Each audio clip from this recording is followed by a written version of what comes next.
allow the two days. It's okay. It's okay. Off your mind. It's okay. She. Off your mind. Chai!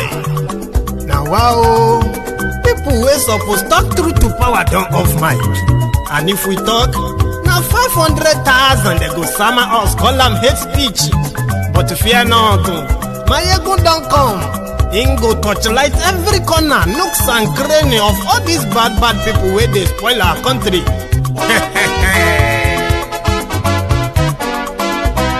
So my people make we laugh, oh, yo. My ego don't come, oh, yo.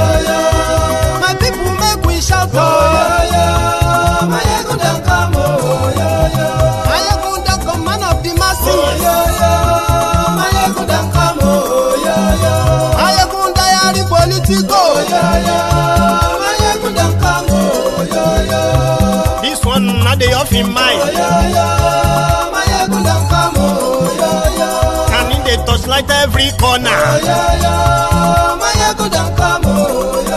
Okay, some people be they holla say they want the power. Chai, them be promise us say we go get light and power. Nah. Them hustle sote they can't get the power. But now they know they do anything with the power. Sure. Every day, dollar just they get the higher power over naira. Still them talk say make we off mind. But thank God say my ego don't come. So my people make you loud, oh, yo. My ego don't come, oh, yo.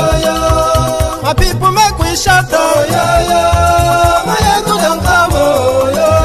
My ego don't come, man of the masses, oh, yo. My ego don't come, oh, yo. My ego diary politico, oh, yo. My ego don't come, oh, yo. This one not the off in mind, oh, yo. My ego don't come, oh, yo. Person where they do evil, no one make person talk. Them say that my egun, that man too they talk. He too they talk. Say my egun diary, he they hot like pepper. But every day then they take money in bulk. Woman picking, they the street they hawk. Still them talk say make we no talk. But thank God say my egun don't come. So my people make you loud, oh, yo. My egun don't come, oh, yo. My people make you shout, oh, yo. My egun don't come, oh, yo. Man of the masses, my ego don't come, oh, yo.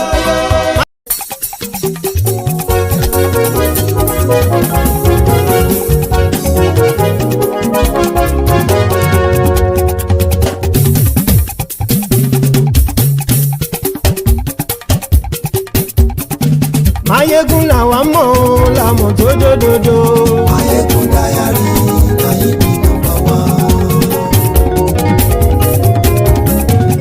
Ayégun làwa mọ̀ làwọn tó dòdòdò.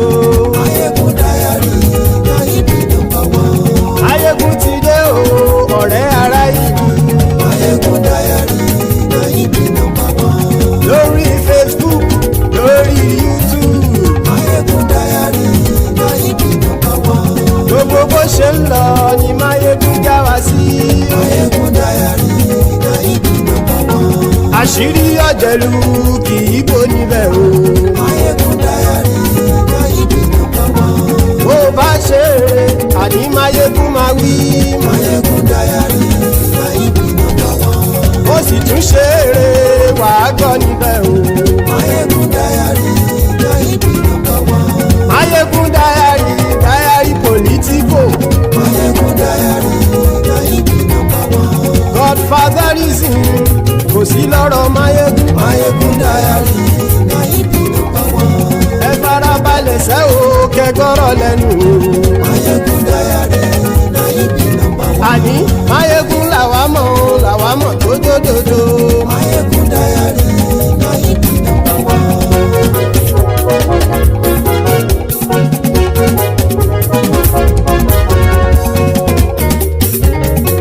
Àní ẹ̀sùn ràkì. Máyégún ti dé. Máyégún ti dé. Ọ̀jẹ̀lú ẹ̀sùn ràkì. Máyégún ti dé. Àní ẹ̀sùn ràkì. Máyégún ti dé. Lórí Facebook. Máyégún ti dé. Àní ẹ̀sùn ràkì. Máyégún ti dé. Lórí YouTube. Máyégún ti dé. Àní àní ẹ̀sùn làjò. Máyégún ti dé. Bọ́ bàbá gbé wúrẹ́. Máyégún máa wí.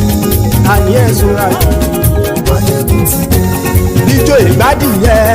Máyégún máa wí. Àní ẹ̀sùn làjò. Máyégún ti dé. Pẹ̀sìdó bá rúfin o. Máyégún máa wí. Àní ẹ̀sùn làjò. Máyégún. Today. Hello there, brethren. Good morning to you, good afternoon to you, and good evening to you from wherever you're joining us. It is Máyégún live. And thank you very much for joining me as usual. After reading the caption of the broadcast, read the description of the broadcast as well. Like it, share it. Invite your friends, invite your not so friendly friends, and just tell them, join us. Máyégún is live. Thank you very much to those of you who have always been doing that, even without being told. So thank you. Tonight, we are starting with something serious, something that could really change a lot of things concerning this, how they conducted the charade called elections in the contraption. They are doing something called constitutional review right now. And there is a part of that, among other things, all right? There's a part of that that is relative or related to electoral reform. You know, a lot of you have been talking about electoral reform. They have to do electoral reform before 2027. And what are the reforms that you want them to do? I don't think many of you have listed what reforms, right? But listen to this. So the National Assembly of Nigeria, they are working on the amendment bill to your, of your electoral kind of like rules, okay? So they call it Electoral Act Amendment Bill 2025. So their plan, according to them, is to infuse some new stuffs in and take some off. For example, in this their new proposal, they are proposing to start or to introduce early voting, meaning police officers, uniformed men, so to say, they could vote and send in their vote first before you will vote, all right? And then the election is also being proposed that it shouldn't be 2027, it should be November 2026, which would then give the parties that participate in that election, if they have any litigation going to court from, from the tribunal to maybe Supreme Court, I don't know. So you should have all of that concluded before anybody is sworn in to any office they have been declared to have won. So these are more are what they are pushing. Another thing they are also pushing in their 2025 amendment for your election is the use of voters card, your PVC. They want to turn that to like optional. Do you get what I mean now? So, in fact, hang on. I think I have what is that called? I have a copy of that they are releasing here. I want to read it like in steps that way, right? So according to them, they drafted the bill, okay? And they attempted to amend some section of the electoral law of Nigeria, okay? Said they are introducing early voting, right? Which as outlined in section 2. So the section 2 of this their proposal, as stated here, said the section states that a specific date should be designated for early voting, occurring no more than 14 days prior to election day. That's section 2.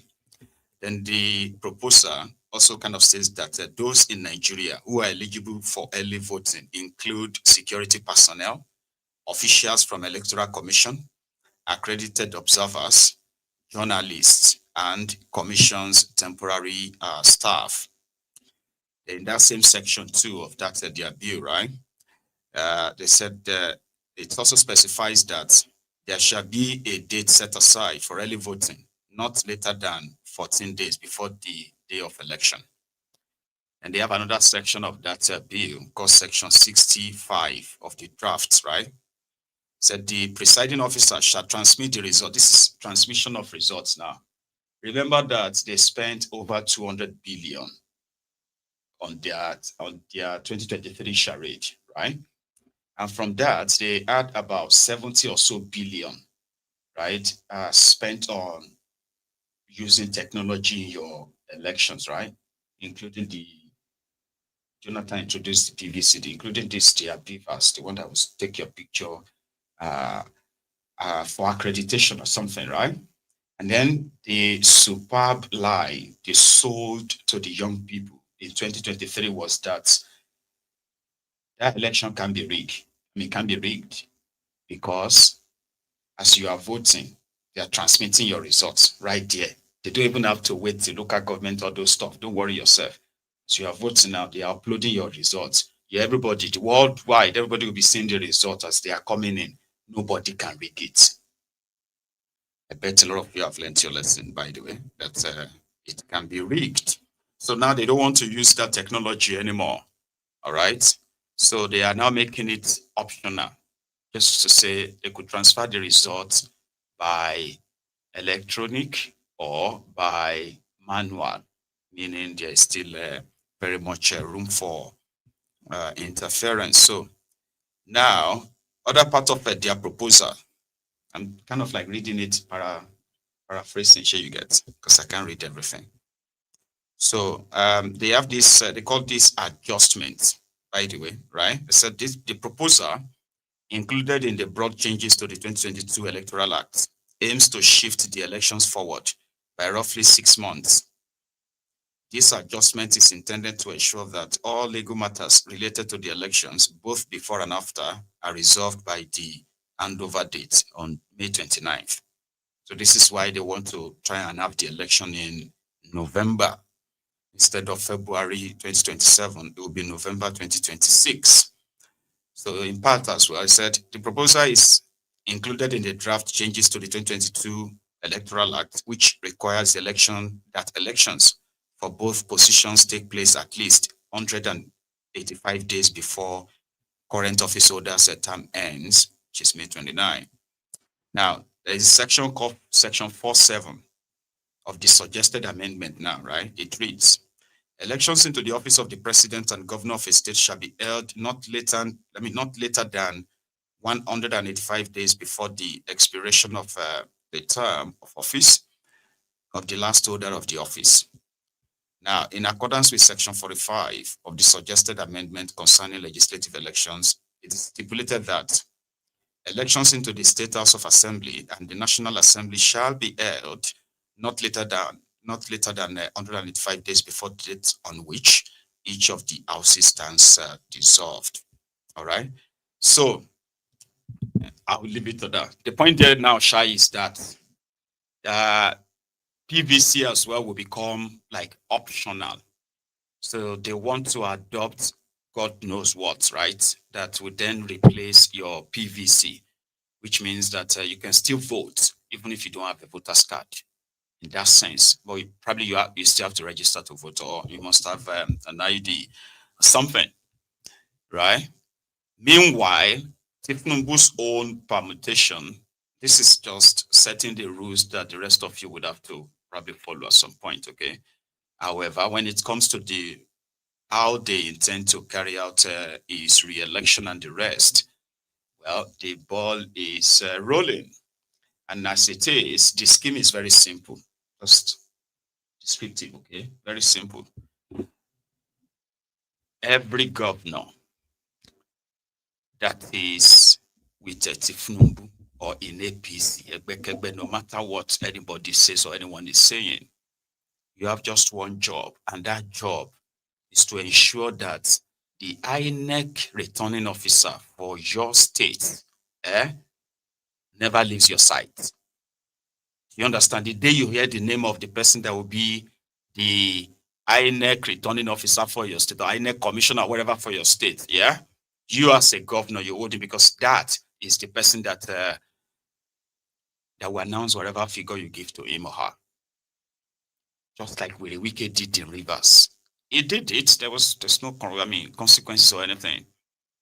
So as it stands, those who are probably left in PDP and APC, PDP especially, are probably like just counting their days, as the Tinubu's poaching team have now succeeded in converting Enugu to APC, in which Peter Mba told his people in Enugu that the only way they can benefit from the center, like benefit from the federal government of Nigeria better, is to join the ruling party. You get that now? Like, not that for his own political survival or anything, but, join the ruling party, Enugu will now benefit more. And I'm like, we have APC states now. APC currently controls like about 24 or 25 states in Nigeria now. Would you say that any of them, by any means, like all of them are better than Enugu or better than you are in the opposition? But it's for political survival, by the way. So yeah, let's go to Enugu, where their, their practicability of their politics is completely different from whatever their law says or whatever their law is saying.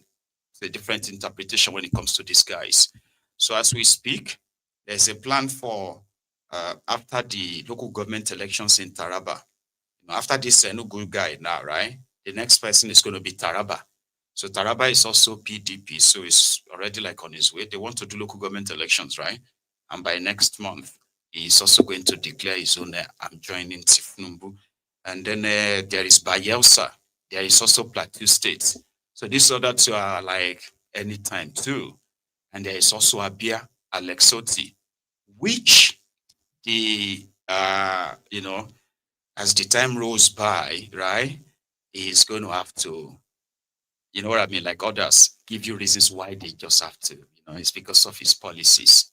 Anyway, Mba telling everybody why it is the good idea or good thing for Enugu people to become part of the APC, and all the past governors, some of their former political appointees and even the president, they were all there, which means it's like a whole house.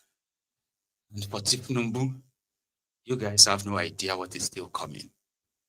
Mokuna, just relax, eh? Well, let's go to Enugu, where they are now singing on his mandate. They shall die.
On your mandate we shall stand.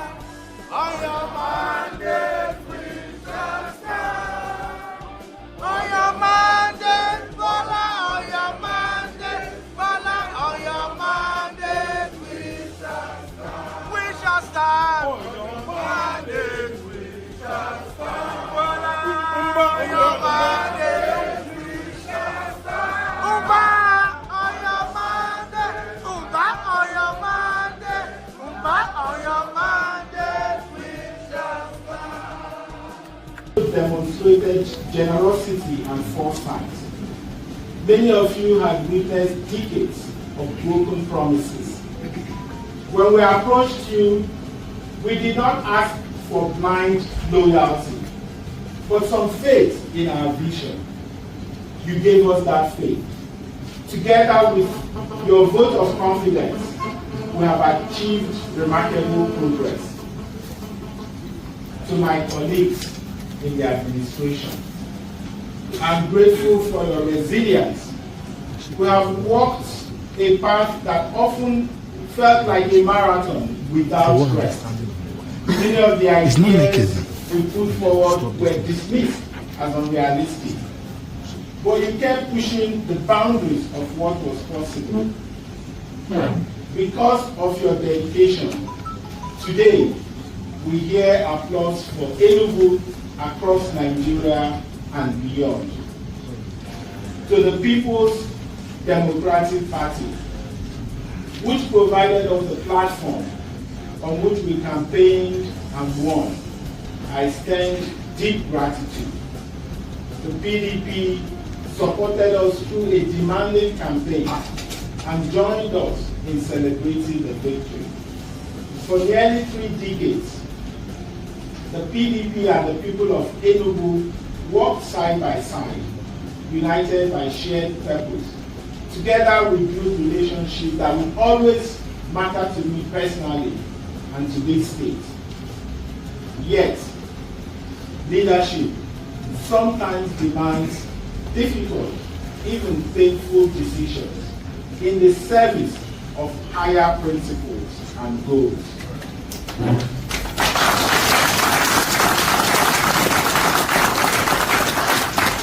And here comes always a time when everyone must make a bold choice to determine their destiny. Today, after a long reflection, we have made the decision to leave the People's Democratic Party and join the All-Progressive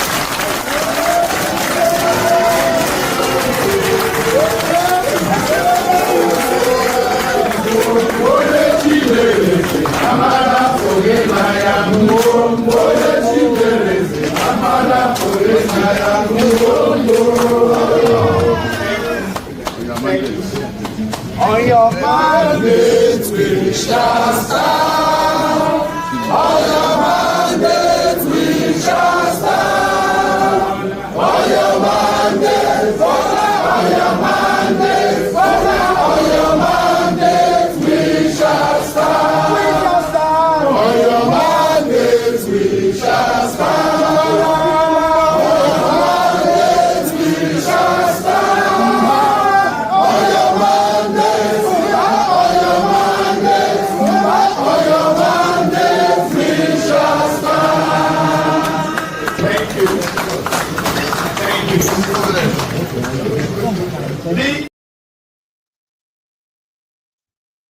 That now he said Tinubu has been very generous to Enugu State, and I'm like, they all say that, by the way, by saying, oh, Tinubu has been giving them more money. It's not like he's giving Enugu State more money than any other state that, giving Enugu State more money than Enugu deserved. It is the sharing of every money that they declared available will be shared. So if Tinubu, with what they have done with your Naira and the devaluation and all of that, says he's increased the allocation to these states, how is that? Anyway, you have to give it to Tinubu. You get me now? As much as many are expecting some people who claimed to be in the opposition to at least show some level of a better governance that you can compare to that of the APC, and say, look at all these opposition states, look at what they are doing, look at their healthcare, look at their education, look at their road infrastructures, look at the power, look at employment, all those stuff, right? That you can say, I mean, why can't they replicate all of these things? If these guys should have access to power, they would possibly do even better, that kind of thing. No, they are not better. They are all worse in that kind of like a level. Do you get that now? So they are not there to stand up and speak for you, except when they are speaking to benefit politically, which is normally their job. But there should also be something like patriotism too, where you can feel like this is now to run a country. This is our country now. Why would we allow some people to be running like, nah?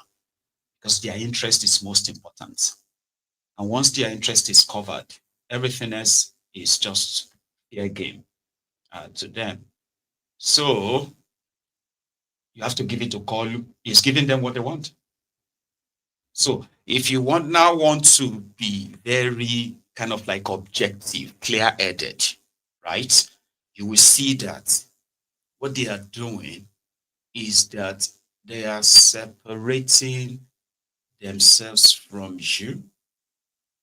This part is for them showing how strong they are once they put out the roll call, the names of the people on their list, and they say, look at this governor, that governor, that governor. Even if those governors are woeful, performing governors, right?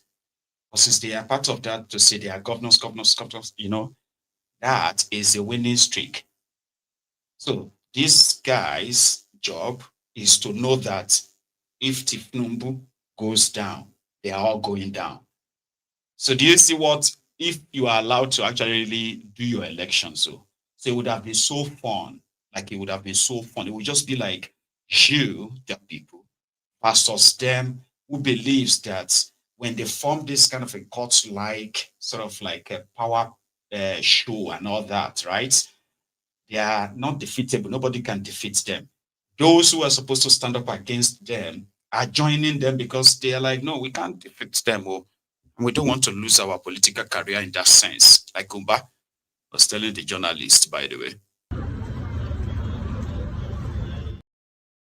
That's the second one. We'll get to that.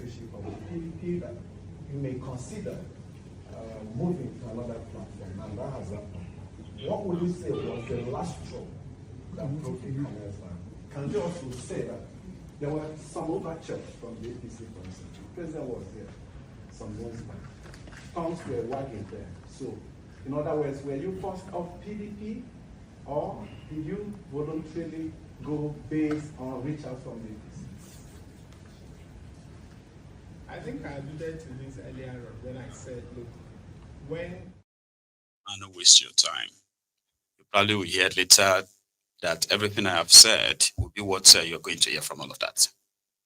But the reason we have to do it is we need to join the center. Excuse me.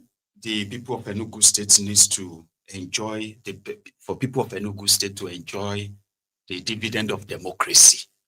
That's why we have to join the center. Say, okay. All right, good luck.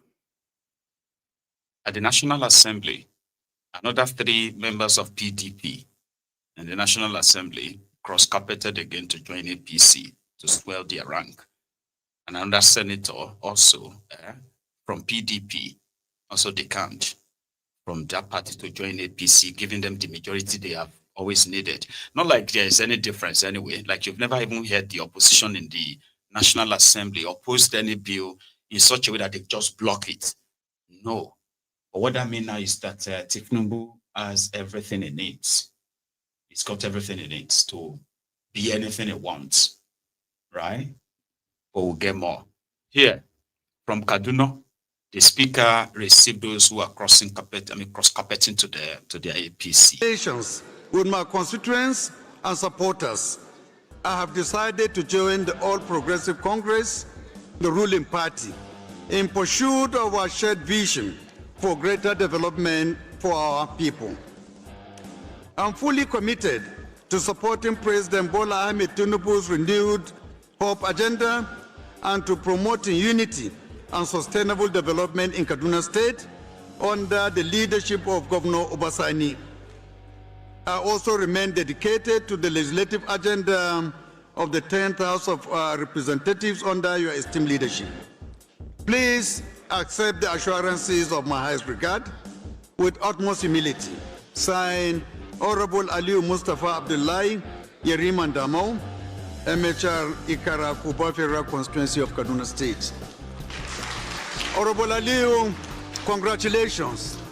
You have made the wisest choice of your life for joining APC. We wish you all the best and congratulations. The last but not the least is also a letter coming from Honorable Sadiq Ango Abdullahi, member representing Sabon Gari Federal Constituency of Kaduna State. And his message reads as follows. Dear Mr. Speaker, notification of resignation from the People's Democratic Party and defection to the All Progressive Congress, APC. He said, I write to formally notify you and the Honorable House of my resignation from the People's Democratic Party with immediate effect. This decision has become necessary following the lingering internal crisis within the PDP. After extensive consultations with my constituents, stakeholders and supporters, I have resolved to join the All Progressive Congress APC, the ruling party, in pursuit of our collective vision for greater progress and development for our people. I remain fully committed to supporting President Bola Ahmed Tinubu's renewed hope agenda and to contributing to the promotion of unity and sustainable development in Kaduna State under the leadership of Governor Obasani. Furthermore, I reaffirm my dedication to the legislative agenda of the 10th House of Representatives under your distinguished leadership. Please accept, Honorable Speaker, the assurances of my highest regards with utmost respect. Signed, Honorable Sadiq Ango Abdullahi, Member, House of Representatives, Sabon Gari Federal Constituency of Kaduna State. Honorable Sadiq, congratulations. And you are welcome back to your own party. This is the party that you were a pioneer, a founding member. You are welcome back and congratulations.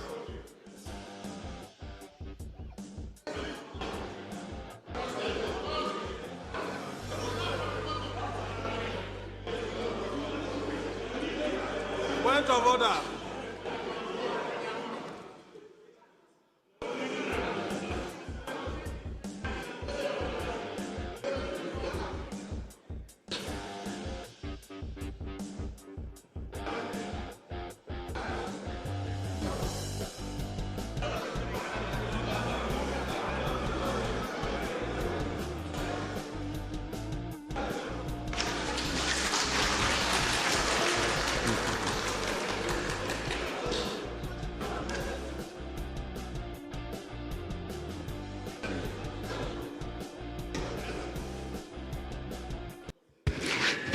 Point of order. Yep. So, if you ask what exactly is their usefulness, almost zero. They are there if they are not discussing how to pad budgets. They are there to act as a rubber stamp for whatever it is that Tinubu brings to them. All right? And then what else do they do? Then they perform this cross-carpeting left, right, and center every now and then to possibly swell their ranks and show that, yeah, they are probably on the winner sides now, especially when election is coming like that. So how fun is it going to be if all of this, if you had real elections, right? I know it's an imagination, okay? If you have real elections, so how fun do you think it's going to be for all of these guys to lose their seats, lose the governors, all of them lose their states. Like one hell of a total crackdown on them. How fun would that be? Somebody will be like, why are you going to wake up? The imagination will finish you. So Basoni showing to El Rufaya that who is the boss in Kaduna. He was there to receive those decamping lawmakers from Kaduna at the National Assembly. And then it was all fun outside working outside the from the chamber, so outside the National Assembly itself.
Do you sometimes just imagine how Nigeria can survive feeding the mouth of all these political jobbers, their bosses, because they are all draining from the national purse every money that comes to their different state or local government in that kind of multitude, right? That's how these jobless people with funny titles, political titles, their job is to hail their political leaders, get some crumbs, and go out there and tell you APC is working, Ubasani is winning, Tinubu is winning, and the rest of that. Like when I look at all of them, I'm like, what exactly is the job of all these guys? They said they are their supporters. Okay.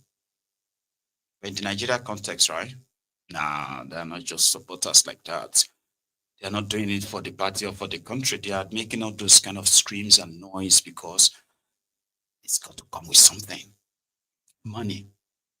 Especially money. You know? That was at the National Assembly of Nigeria. But there was a little bit of a spat between Natasha and Akpabiole too today. I think she was moving a motion for Nigeria to get involved in repatriating or bringing back home the children that Nigerians gave birth to in prison in Libya. That's a long way to say it. That's too long. Okay, let me rephrase. Natasha is said to be pushing for the National Assembly to acknowledge that there are Nigerians in Libyan prisons who also have children in prison. They got pregnant in prison and they have the children there, and the children are there with them in the prison. So she's advocating for Nigeria to beam their searchlight on that and rescue these children and possibly get their mothers out of their prison too. Akpabiole seemed not to really be like that, something like that. Additional prayer, please. Additional prayer, yes. Uduaha, representing the people of Kogi Central. I do have an additional prayer that the Nigerian Immigration and Prison Services should liaise with the Libyan prisons to repatriate Nigerian female prisoners who birthed children in prisons. This is born out of the fact that numerous Nigerian women who were sex trafficked to Libya and happened to escape the unworthy, unhuman situations were arrested and detained in Nigeria, in the Libyan prisons. And they are being used to satisfy the sexual urges of the prison warders and prison officials. It is a fact that many of our Nigerian women who found themselves in the Libyan prisons are pregnant, and many have given birth to children who live in the prisons. So I would appreciate the chambers and my colleagues do approve this so that children, innocent children who are of Nigerian heritage do not suffer with their innocent mothers, that they be brought back to Nigeria. Thank you. Any Immigration and prison services to liaise with the Libyan prisons to repatriate Nigerian female prisoners who birthed children in Libyan prisons. All right. Any seconder? Any seconder? Yes, seconder, the leader of the Senate. To second the additional prayer as most ably moved by distinguished Senator Natasha. Repeat the additional prayer so that people understand. Well,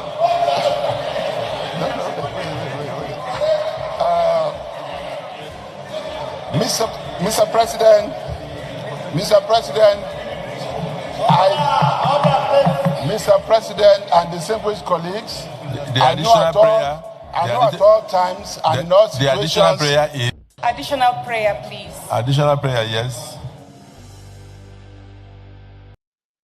I don't know if any of you noticed, right? Two things, because I can't be wrong on both. The first one was when Natasha said that she has an additional prayer. It was more or less like I said, two things. Akwabiole was having this PTSD, like, oh God, there she is. To the point that everything she said from what she's proposing, Akwabiole didn't hear anything per se. That he had to say the children, the pregnant mothers in Libyan prisons who birthed their children in the prison should be brought back. Okay, so be brought back by the Nigerian immigration and the Nigerian prison service to liaise with. Okay, all right. Any seconder, you get what I mean? Like, his job is to listen to that what a member is saying, so as to direct them to the right. What do you call the right path, and say, okay, yeah, you know what, we'll kind of like transfer that to the committee of the whole, or to transfer that to the committee on finance, kind of, right? Oh, let's transfer that to the Senate committee on immigration and prison services. Sure, you get, but his mind was not there. That's my first observation. The second one was that, Akwabiole was written with rage there, but he just need to maintain composure. Like, he shouldn't lose his teeth. Pretend. I was like, man, look at this girl. Like that. It doesn't really matter anyway. So she moved a very, very important sort of like proposition, by the way. And I hope that is beyond just moving that, right? Because you'll be surprised by the time they open the prison, truly trafficked Nigerians who escaped, and they ended up being caught and reported as debtors to the Libyan this no government. You know, there's no real government in Libya, by the way, right? So depends on whose side you get caught on. Then you ended up becoming the sex slave. So Nigeria needs to look into that seriously. One of the things, right? I'm talking about prison. We are counting days, ladies and gentlemen. In the next 6 days, something is going to happen in Abuja, and it's not just in Abuja, it is going to happen worldwide, and it is this clamor, a new reinvigorated clamor for the release of Mazi Nnamdi Kanu. So a lot of people who have now understood why the injustice, right, seems to have lasted for too long, and there's a time to put an end to it, are now helping to educate others. Like, listen, this is not about IPOB. This is not even like about just a Biafra now. It is about a man that is unjustly locked up on trumped up charges that they don't have any means or any kind of like interest of prosecuting him than persecuting him. And that is wrong. Allowing this to fester this long is the reason why these guys just feel so unbothered that they could do all of this, which is a plus. The DSS themselves are becoming very much restless as well. You know what I mean? Because I think it is the way Omoyele Sowore is going about it, and letting people understand that if an Igbo man is calling, or let's say if an IPOB member, or even the IPOB generally, they are calling and say, we are going to hit Abuja. Now that's going to be a very different narrative, right? So it's so difficult for the DSS, it's so difficult for Tinubu's camp to actually spin this. You get what I mean? Like, they can't really say, oh, some Igbos are coming to come and, IPOB is coming to, you get what I mean? It is Omoyele Sowore. How are you going to spin this? So it's just going to be the collection of concerned Nigerians, and you have no idea how much awareness this has generated. If you don't, I can put you through. Before we go to their crusade about it in Abuja today and other places, right? First, listen to this. Why should Nnamdi Kanu be freed? And why now? Some are asking that, like, why now? Why is it now that I think somebody has an answer or close to an answer for you.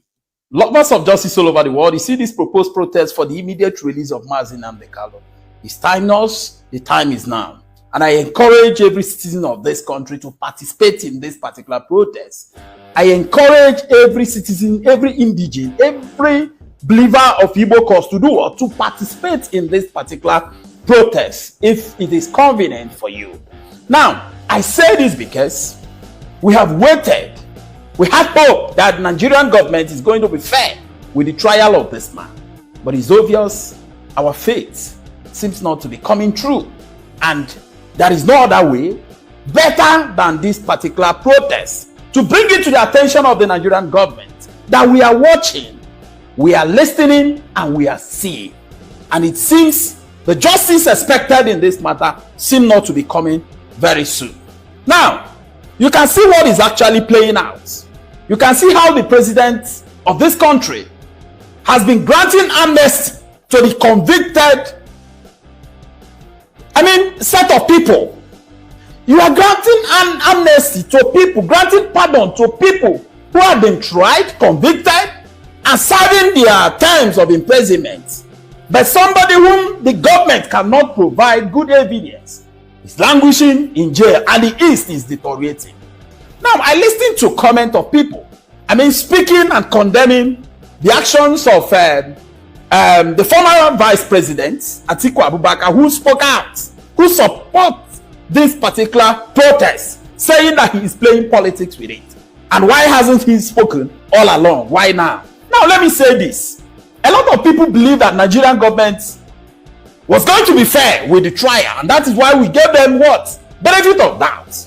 So it doesn't matter whether somebody who didn't speak in the past is speaking now. What matters is that we are all bringing our support. People are speaking from different angles that they don't see justification in the continuous detention of this man. And I want to review one secret that a lot of people don't know. Treason, murder, any of these capital offenses are available if good reasons are given on special circumstances. And health ground is one of the special circumstances wherein somebody facing this kind of trial could be admitted to bail if sufficient evidence is given that the custodial center does not have what? Medical fitness, medical equipment to take care of that illness. Nnamdi Kanu has spoken. The medical evidence available shows that the health condition of this man is deteriorating. Why still keeping him in detention? Let me say this. the worst will happen in the east if eventually this man dies in the prison. We have suffered enough, and the Igbo should rise up and speak against this impunity. Now I listened and I saw the comment made by the presidential aide condemning Showore, saying that he is anarchist, that he is lawless. Let me say this. In a state where there is no respect for rule of law, where there is no respect for order of the courts, what that state expects is anarchy. And anarchy is a state of lawlessness. If you don't obey the rule of law, you are giving room for what? For anarchy. You are giving room for rebellion. And that is what is expected of Nigerians whenever the government violates or flouts the order of the court or refuses to obey the rule of law. I encourage every citizen of this country to do what? To participate in this particular protest. So that Nigerian government will know that we are not actually blind. We are only giving the benefit of doubt, believing that justice will be done. But when we perceive and see that justice in this matter is being truncated, is being politicized, then we, the citizens of the country, we have no other option than to do what? To ventilate our grievances through other channels. Share this video to get to the appropriate authority so that they will know that we are actually planning and we are going to participate in this particular protest. I am your... So you know, and of course, there are some of you who believe that they will be clamped down on and they will be stopped and the rest of that. Well, how about releasing Nnamdi Kanu? Releasing Nnamdi Kanu is not begging for a pardon. It is asking them to obey the part of the Supreme Court's judgment. Do you know that there is a part of that Supreme Court judgment as well that said that there is bail? Supreme Court says he didn't jump bail, that they wanted to kill him, that he had to escape for his life. So right now, his bail should be reinstated. They ignored that. They're still locking him up. Don't think people who are asking for his release are being emotional or they are this or that. It's because they love. No. You yourself should open your eyes and ears to actually understand the miscarriage of justice in this whole thing. People want Nnamdi Kanu released. They are not saying that if he's committed any crime, he shouldn't be tried. But it won't take 10 years to try somebody of something, and you keep changing it, and you locked him up, ignoring and disobeying court order. Like, how is that sensible? How does that make any sense? Rajiv Zokalu said that he is not in support of that because the case is still in court. He is one of them. Confident that should Nnamdi Kanu be released, security in the southeast will be positively affected. Well, let me say this. You know, Nnamdi Kanu is before a court of competent jurisdiction, and it would be very, very unfair for me to be talking about the release of Nnamdi Kanu, which is before Justice Omotosha, discussing anything about that honorable court. And I urge Nigerians to learn how to respect the courts. And I want to leave that about respecting the court for now. Nuisance Lele. Nuisance Lele. You, me, should respect the court. But the government can disobey the court. Do you get that? Like, they could do it, they've done it, so yeah. Continue to use the late tactics. Baba, they did a medical check. They said they sent the Nigeria Medical Association to go and run their own independent check on Nnamdi Kanu. That's the court-sanctioned check or medical checkup, right? And then come back to report if something is wrong with him in 8 days. So they went, they did their check, all right? And then they claimed to have submitted the report to the court. On the day of the court said the report was never filed. So therefore, they would have to adjourn the case. The court didn't say make sure you file the report this evening before the close of work today. And I'm adjourning till tomorrow. You have to call. If you don't bring me that report tomorrow, then I will know that something is amiss, and I'm going to dismiss this case. Is that not what a judge should do? No. The judge said I will meet again in another 8 days. 8 days for a report that you gave order to 8 days ago. So they didn't file it. And you are not upset. You are not angry. The prosecution now said, okay, you know what? We want to move for adjournment so that we can meet again and make sure that the report is submitted. Who doesn't know all of that trick or that play? The judge says, okay, come tomorrow. Let's do it tomorrow. No, said another 8 days. By the time you come back next week, for that 8 days they gave, which is, I think is this week, right? So by the time you come back for that, they will find something again and again. And guess what? The judge may say, I deny the request to take him to National Hospital. You see all this wahala about he should get medical help, he should get medical care. Nigerian medical clinic should check him and all that nonsense. By the time it is time for the court to now say, okay, you know what? They say, you know what? They said something is wrong with him, but DSS can take care of it. So it's hereby denied. Breaking news. Court denying Nnamdi Kanu to be taken to National Hospital. Then you'll be asking yourself, why all this wahala, all this whole thing, all this while then? Because it is intentional. Why should Nnamdi Kanu be freed? Maybe this can possibly help you. Well, you see, there are more important issues in Nigeria than elections. Elections can come and go, but those issues will remain. The issues are clear, that a lot of people who are Nigerians are no longer happy being Nigerians.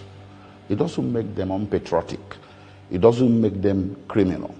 One of the ways citizens express their unhappiness with the system or with how their country is going is by engaging in agitations. And my clients happen to be engaged in agitation.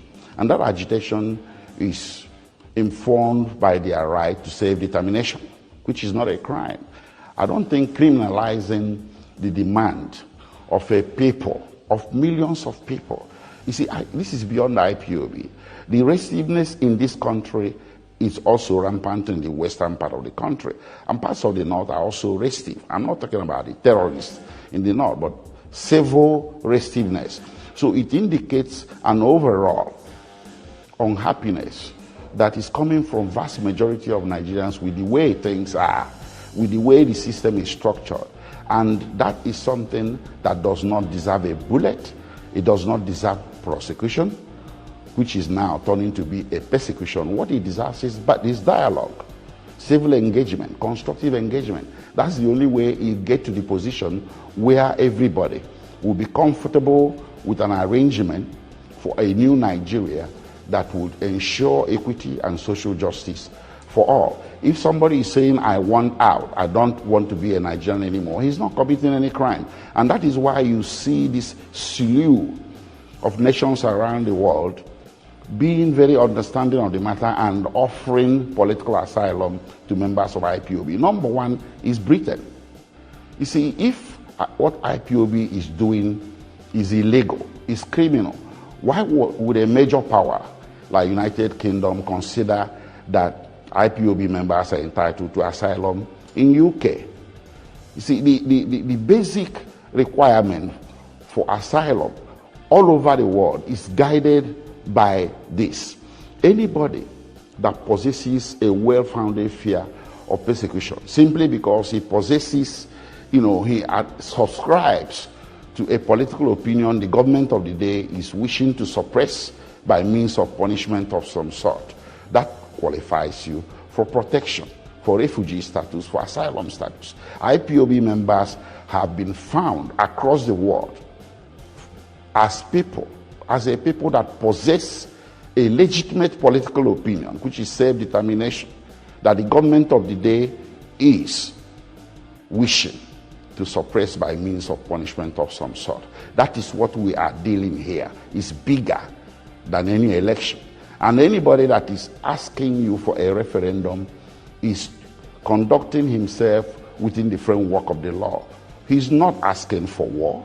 You shouldn't face him with war. Referendum is a civil demand, and it had produced very good results in the past. Within the Federation of Nigeria itself, it was a referendum that created the fourth region of Midwest.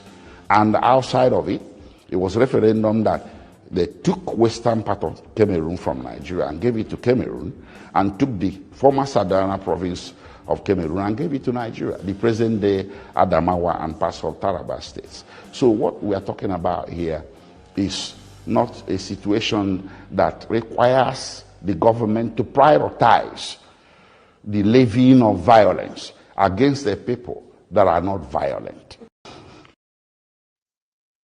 Do you need any further explanation? Or I shouldn't ruin it for you. I want you to digest it. Everything you need to understand before the government unleashed violence. The most violent of all of this is the government. Using violence response to what should have been just civil matter.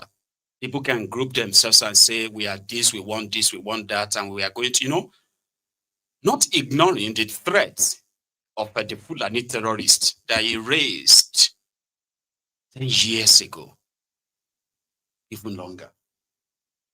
That is now happening in the country, which in itself is not even like against Nigeria. We need to defend ourselves. We need to protect ourselves. It is not against Nigeria per se, but against the terrorists that he strongly believed were going to be sponsored by those in government. They are yet to prove him wrong, that these terrorists are sponsored by government. El Rufai came out recently and said, this government is paying terrorists. We have it on record. States in northern Nigeria that have released billions of naira to these terrorists in the name of peace. There's no peace. So that has justified this position, the position they didn't want the rest of Nigeria to know back then. And they are still doing their effort today, doing their best to make sure that they continue to suppress that thought. The thought of how could your government be involved in genociding you, ethnic cleansing, and all this rubbish going on right now? How could somebody accuse your government of that with evidence? And they are practically doing exactly what he said they would do. They will pamper them, they will gaslight you, they will bully you to believe that you are overreacting.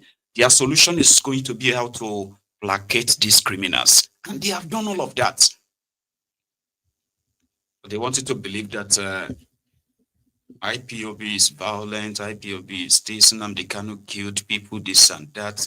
And yet in their own court, where all of this evidence and these witnesses, those who believe that Nnamdi Kanu orchestrated the tragedy that befell them and all of that, if you can bring them out and bring them to the court, they will be useful. These are the supposed evidence they need to confirm that he is a terrorist, as they are charging him for terrorism now.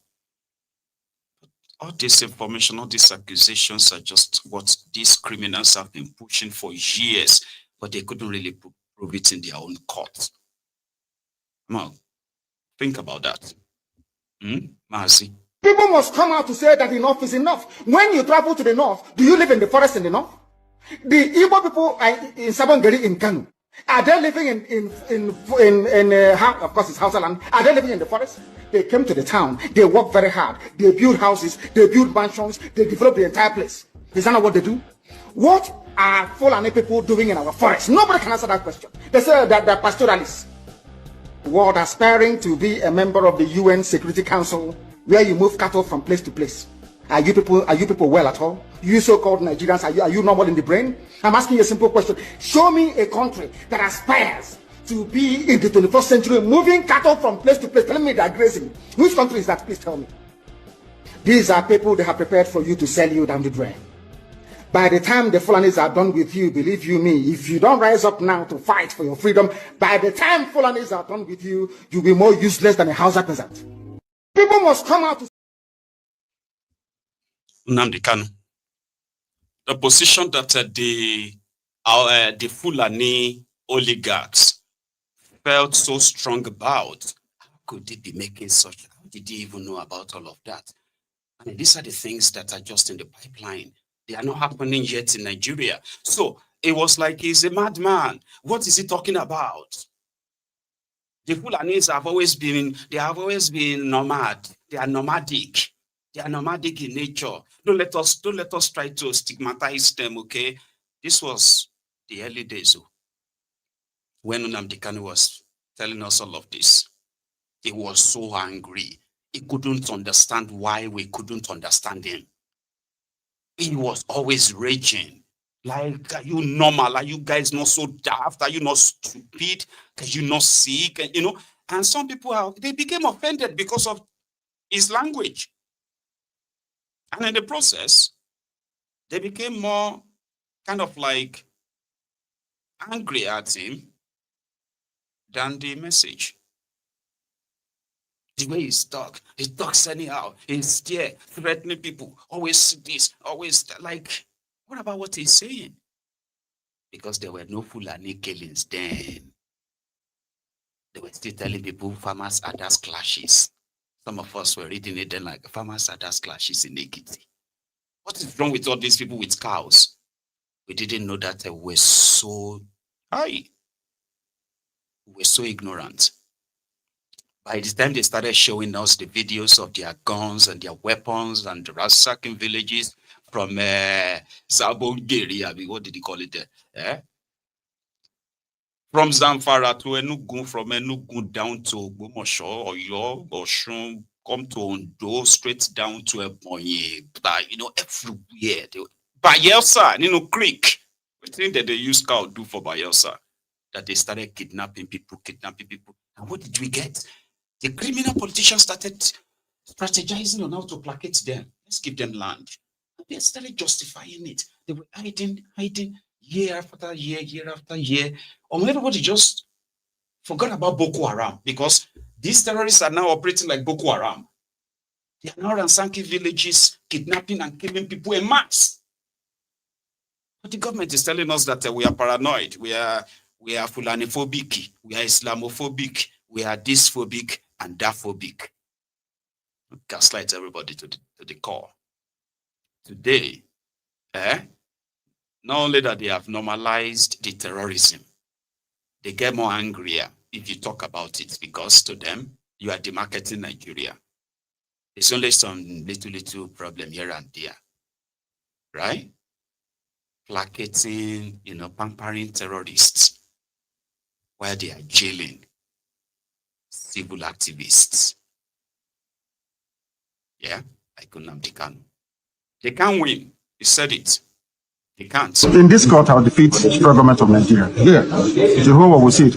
Where is the treasonable fellow? Where is it? All these years, journalists are gathering treasonable, treason. What's the treason today? It's gone. In some way, this terrorism charge will go. I'm thinking of another capital offense that can charge me with. Maybe, I don't know, impregnating the wife of somebody. I don't know what other thing they're going to charge. You say you are innocent of all these charges. The federal government, they know I'm not guilty. My only guilt is that I'm fighting for my people. And I will fight for them. For justice and fairness and equity everywhere. Our family is based on 4 cardinal points. You must be without fear before your enemies. You must speak the truth always, even if it leads to your death. You must help the poor and those who cannot help themselves. And be of good character that God may love thee. That's who we are. In this court, I'll defeat. That's Nnamdi Kanu. You get me now? But going forward, people are smarter now, right? As this movement to pressure and tell them, release him and help improve the security in the eastern part of Nigeria. But those who are behind the insecurity in the eastern part of Nigeria are doing everything right now to sabotage this. Therefore, people are beginning to tell, listen, this is not IPOB movement. This is not Igbo movement. This is not a Biafra movement. You are going to join the multitude to demand that for the release, unconditional release of an unjustly persecuted man, Mazi Nnamdi Kanu. They are already saying it in the market, even in the market.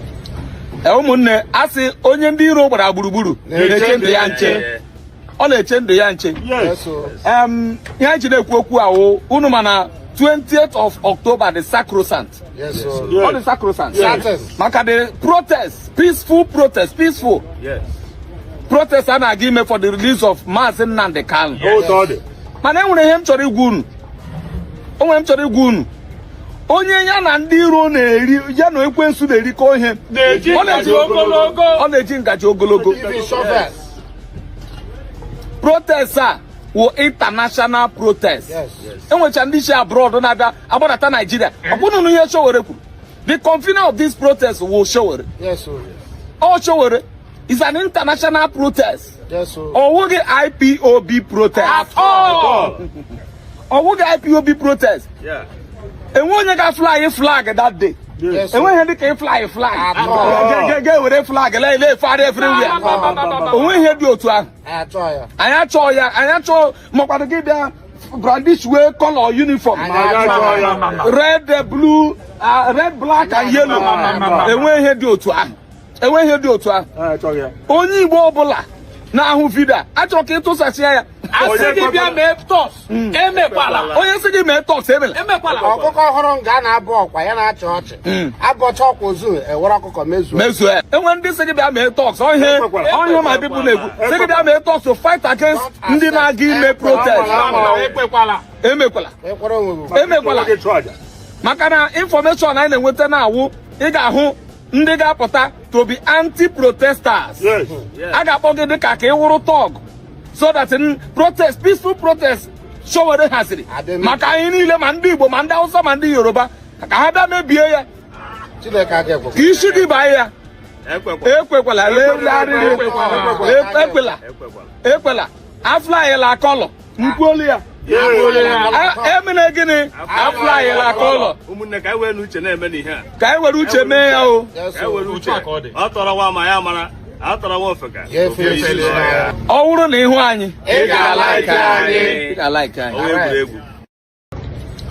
ụmụnne asị onye ndị iro gbara agbụ onye du aịkọ o meriwo n'izu onye ya abakarị mama dawụra ụlọ pụrụ imeri Nnamdi win the war Python that's 1 Python that's 2 na Python that's 3 ụlọ pụrụ imeri Nnamdi win the war Python that's 1 Python that's 2 na Python that's 3 ụlọ pụrụ imeri Nnamdi bụ onye du aịkọ o meriwo n'izu ndị iro ya abakarị mama ndawụra unu apụghị imeri Nnamdi win the war. Python dance 1, Python dance 2, and Python dance 3. Unabu neri Nnamdi. Since APC incursion to the eastern part of Nigeria, it was like the opening of the gate of hell to hope to enter the eastern part of Nigeria. Many things happened, if you have observed. The moment after Oplesus Odegba becomes the Imo State governor, he became the contagious that contaminated others.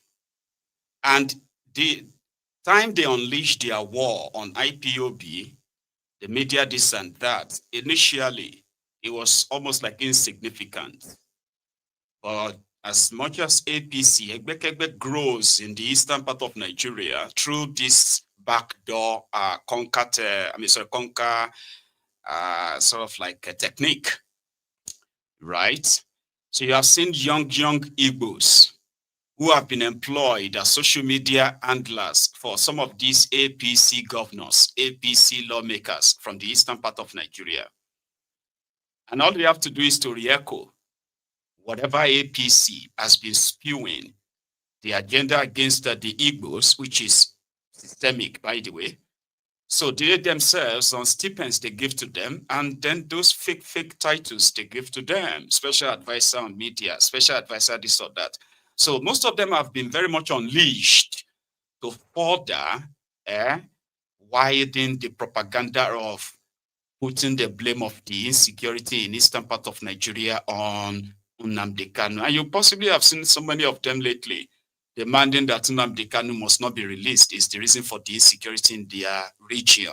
When you trace them a lot, you're going to get back to where I started with, their link to the incursion of APC, Egbekegbe, to that place. And some of you will read some of them. Sometimes you'll be so shocked as an Igbo person, like, how could you say that as an Igbo man? How could you write that? You know, that kind of a thing. It is the handiwork of the, APC, which indeed, it was not just like the place where you want to plant kola nut or you want to plant maize, and suddenly, maize just sprouted out of the ground, and they say, so you don't have to worry yourself again. So there are those who are already self-eating Igbos, whose only anger, of course, with Nigeria is because they have no access to, even if not crumb. Now, some of them have had more than crumbs, and today their loyalty is to the contraption, even to the detriment of the peace and the progress of their own people. So all of this can come to light and be exposed within 24 hours, 48 hours of Mazi Nnamdi Kanu's release. So Showore is not backing down, okay? As much as the DSS have started visiting some of these market leaders, especially in Abuja. But what they don't know is that this is not just Abuja. There are those who are even planning to fly to Nigeria. Yeah, it's going to be interesting. Showore meeting with the marketers or the traders in day-to-day market in Abuja. This happened.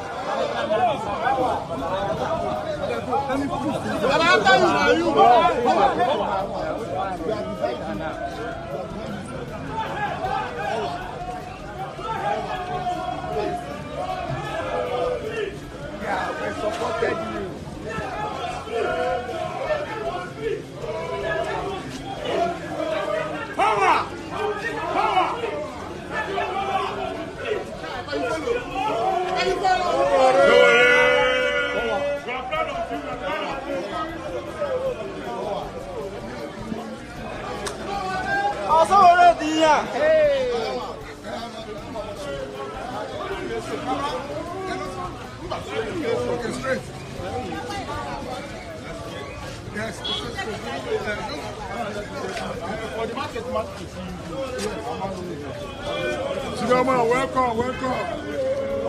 I've got German something there, no? Believe you.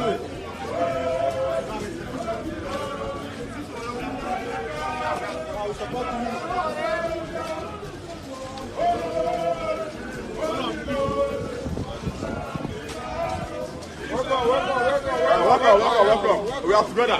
This way.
Now, secretary.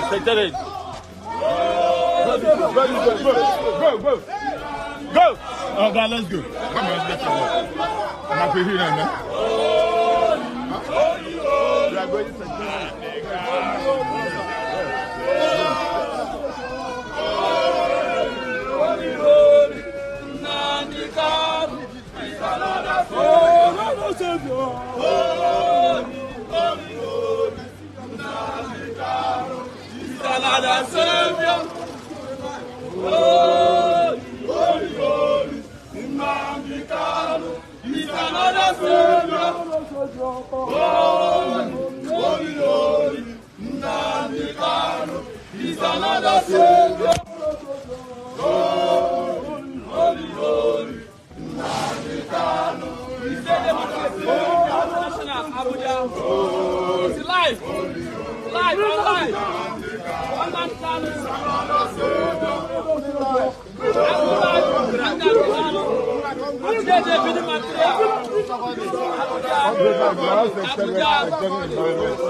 send for the chairman to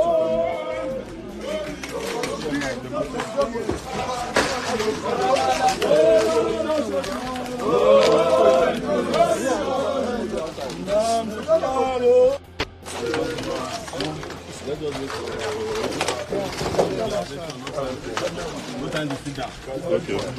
Somebody is not always coming.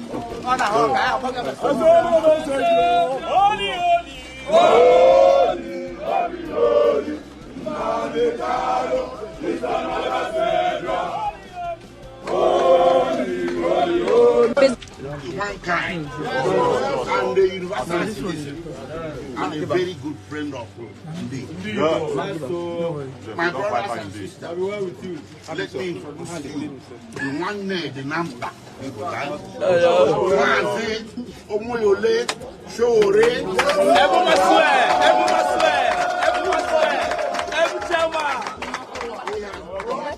He has brought a very important message to you this morning regarding our dear brother, the alpha male himself, Martin Namdekano. Yes. On that note, I'll turn over to Mr. Shower. Thank you. Let me greet everybody in a digital way of greeting Ndebo. Yeah. Cha-cha-cha-cha-cha, go Gwen! Cha-cha-cha-cha-cha, go Gwen! Question! Yeah!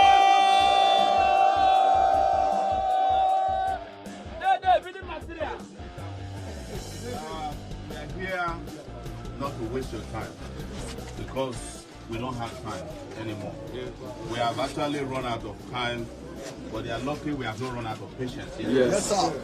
We are here to give you the good news. Yes. Nnamdi Kanu might be on his way to freedom. Hey! We have one more step to take. Yes.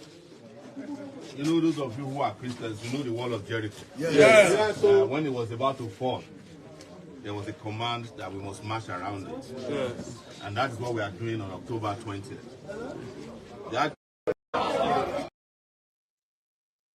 Sure. Somebody said that Showore is a distraction. Do you mind if we can take a moment and review that's your concern? Because I've had people say that as well, like it's a distraction, people should ignore him, all these things, you know, why is Showore, instead of Showore to be fighting for something else and all that. And I'm like, how is he a distraction? Do you not think that something has to be done other than just waiting for the game that Nigeria is playing with the life of Nnamdi Kanu? Yeah? I mean, others will choose otherwise and say, you know what? No, we can't actually just sit back. They've sat back for 10 years. Do you remember that time when people will say the IPOB should take their protest to Abuja, where they are holding Nnamdi Kanu? Do you remember that time that people used to say that? And so many other things that people have actually like postulated why or how this should be handled. There are many problems wrong with Nigeria. One of them is Nnamdi Kanu. Do you understand? Because through Nnamdi Kanu, a whole region has been militarized. And despite the militarization of this region, traumatization of the people living there, these guys have also sponsored political criminals, armed terrorists there, who are claiming to be fighting for the release of Nnamdi Kanu, in which he has come out on several occasions inside that same courtroom to say he denounced them. They are not speaking for him, and all of that stuff. So releasing Nnamdi Kanu is not just releasing somebody from police detention. So much attached to it. So it is something. It is one of the problems. So if some people pushing for the release of Nnamdi Kanu can distract you from God knows what, I don't know, like that distraction, sure you get. Because I know that there's so much wrong with Nigeria. There are those who are saying that, take for instance, Peter Obi in this their last election has over 6 million votes, right? That's like 6 million people, even though it is believed to have even more than that. So do you understand what the effects of the millions of people who have openly said, yes, we believe in this guy? If Peter Obi can call out and say, you know what, Nigerians, we are tired of just lamenting and complaining.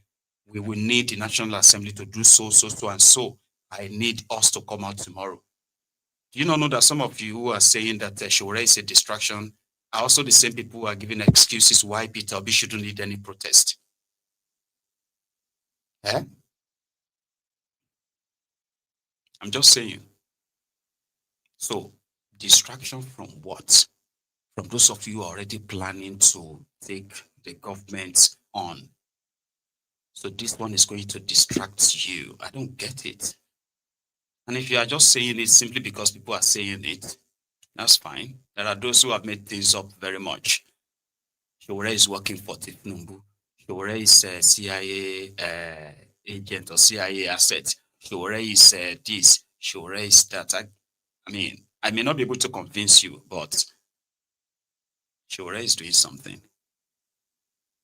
Yeah, that's what all of us should be doing. You know what I mean?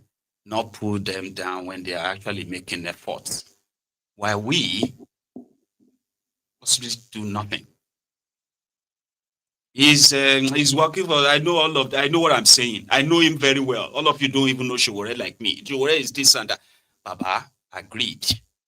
We are talking about Nnamdi Kanu. Do you understand that now? Like, you may have what you have with Showore and your. I'm not trying to convince you to change your mind. No. I'm just saying, why do you have problem with people making effort, right? In the best way they know, right? To challenge the authority who has refused to obey their own laws. Why do you have problem with that? Why should anybody have problem with that?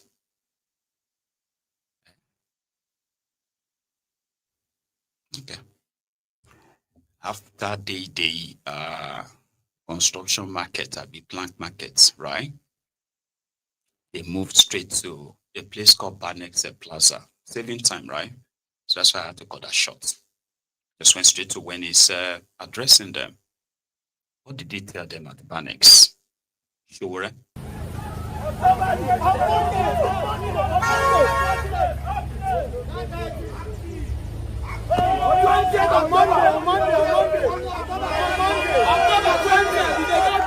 Very easy here today, and this is our 6th market in 2 days.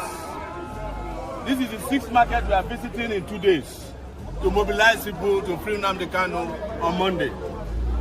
We are not demanding for pardon. Don't get us wrong. We are not begging Tinubu to release Nnamdi Kanu.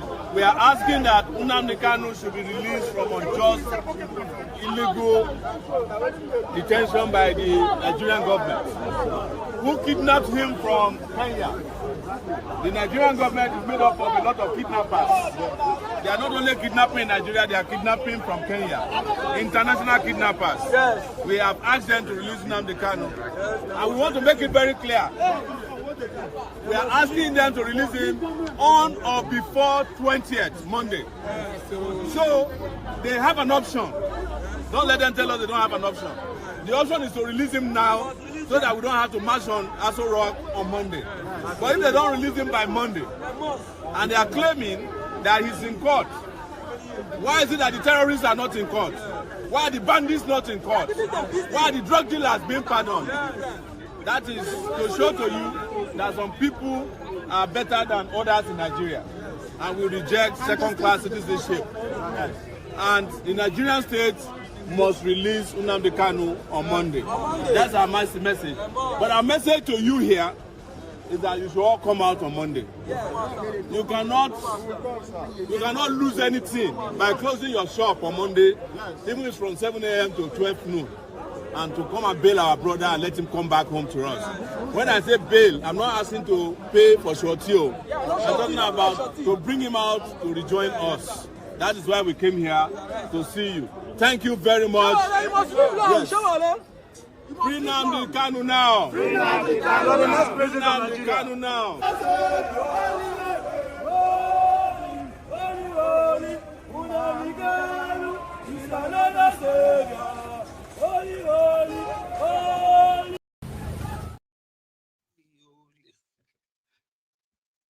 Sir Ben, you are still doubling down. Oh dear. Showore called the Igbos foolish. Number one, there is no way Showore will call the Igbos foolish. Do you understand? But if that is what you heard or you believe and all of that, the same Showore right now is mobilizing for a just cause. Do you really think Mazi Nnamdi Kanu does not deserve this? Some said he's doing it for attention. I was like, if doing it for attention will get Nnamdi Kanu out after they have lied severally, that oh, it's because it's the court, or it's because they are using political solution, they are using this and all of those lies. So if he's using it for a clout, if you fancy being popular, why didn't you just take it up? Like, use it. You get what I mean now? If it is going to give him political leverage, right? What is wrong with that? I'm just saying, like, anybody else could have probably used that too. The criminals in the eastern part of Nigeria have used Nnamdi Kanu for political leverage many times. That is why they prefer him to remain there, by the way. So that they could keep telling people that we are talking to them, we are working on it, we are working on it. And every day that they continue to deny him access to proper health care, it's like every day they are killing him. So if you have problem with Omoyele Sowore and you don't have problem with Nnamdi Kanu, then Omoyele Sowore in this sense, right, shouldn't be your problem. Or you just don't want Nnamdi Kanu to come out. There are some of you who practically just don't want him to. You know, you are comfortable when we discuss about the injustice in the country. And to you, this is us trying to whitewash Nnamdi Kanu. But when we ask you, what exactly can you actually say he did? Then you'll be repeating everything exactly the way they have been pushing their lies all this while, that only them believes. Yet, like the lawyer said, as an IPOB member in the UK, right, you could seek an asylum. That's to tell you that they won't give asylum to those, to the people they believe belong to a terrorist group or a violent group, but only these criminals in Nigeria who have orchestrated this violence left, right, and center, and then they just kind of pin it on them, and they are struggling to even pin it on them. You get what I mean now? So I endorse the message, of course, and I will keep you updated going forward, all right? Because as they are pushing back on this story of the killings in Nigeria, the Christian killings and these massacres, the genocide and all that. So yesterday, Bulaba was trying to link that. In fact, he tried to link this expose from America as well, right? This attention on the killings in Nigeria from the US. He tried woefully, and he failed to link it to the IPOB. Until he now admitted that, yeah, there are people being killed in Nigeria, but you see, it's not just the Muslims. So then there is ethnic cleansing in Nigeria. Who are those doing that? Fulani terrorists majorly. Simple and clear. But no, they keep pushing, forgetting the fact that there are those who are like, you know, the Westerners and other people from other parts of the world who have been in Nigeria for years documenting these killings. The victims, the survivors, the communities, and all that with data. One of them was on Arise, I think it was yesterday, to remind them that if you are pushing your propaganda on your pages of newspapers and media in Nigeria, making yourself feel like, oh, some people just wanted to tarnish the image of Nigeria, the blah, the blah. You lying to yourself, it's never going to make the problem go away until you actually really confront it.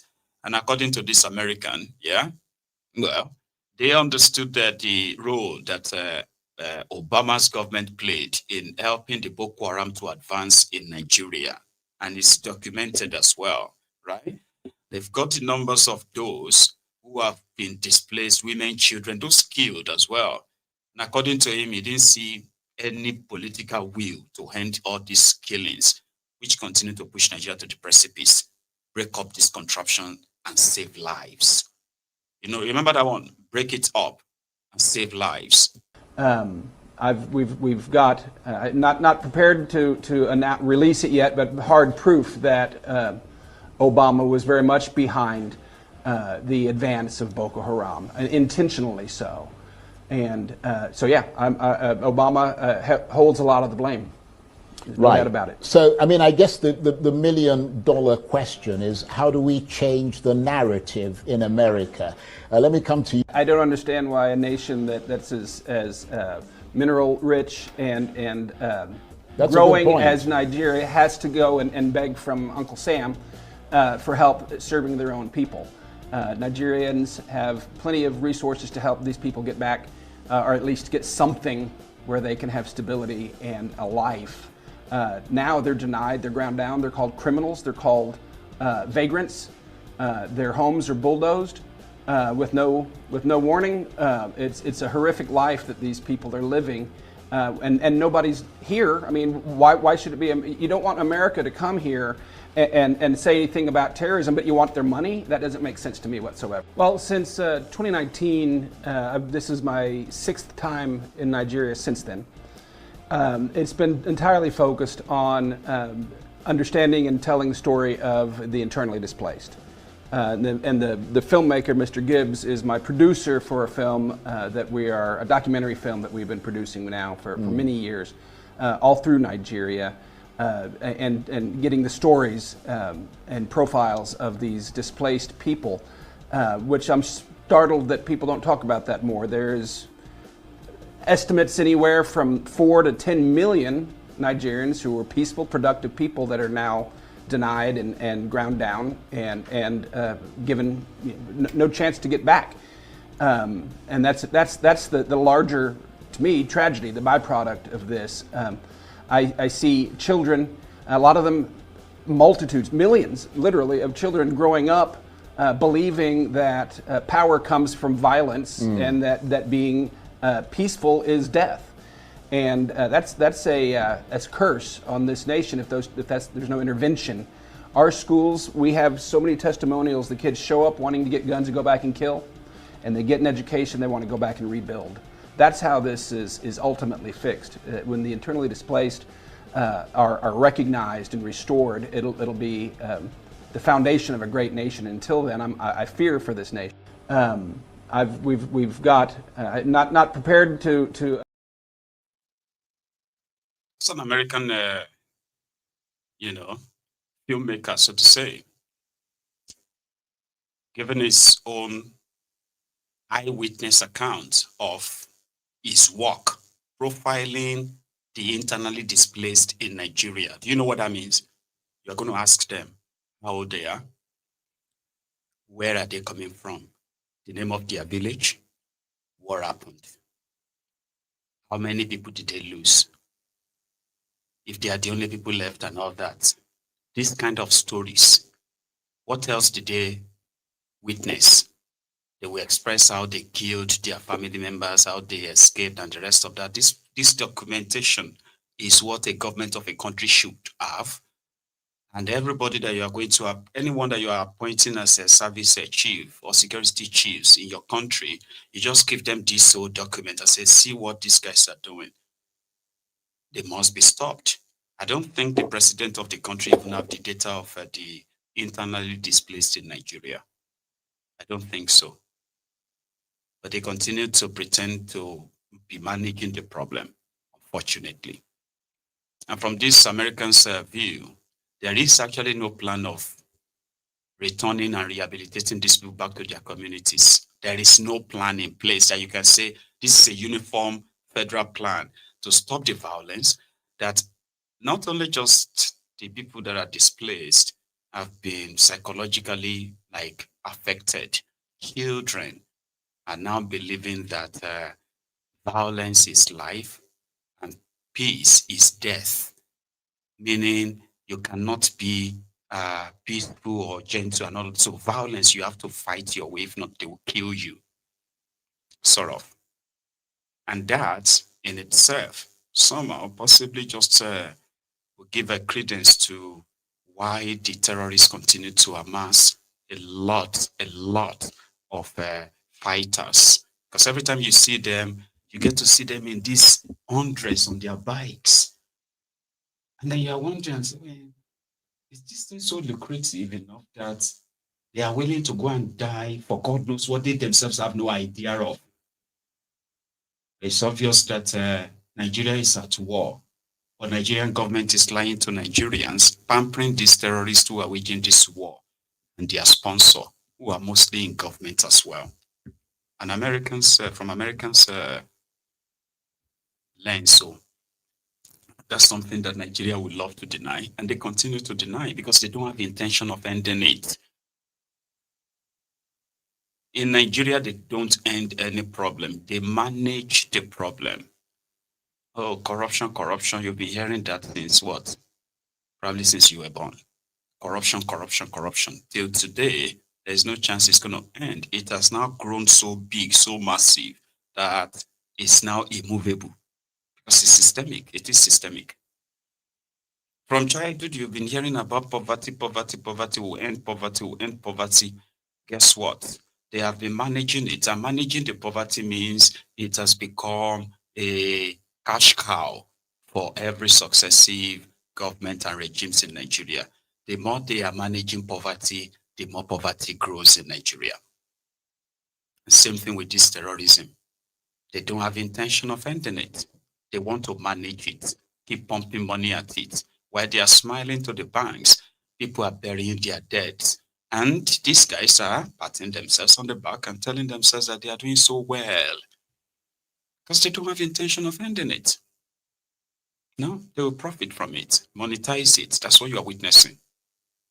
And if you dare try to say otherwise, then you and your personality, credibility will be torn to pieces. Because you will think you are talking to a government that is supposedly reasonable, but nah, they are intentional. Everything they do is intentional. Promise you, right? But we'll leave that a little bit and go to Fuoye. Fuoye is the Federal University of Oye-Ekiti, I think. Ekiti or Oye-Ekiti.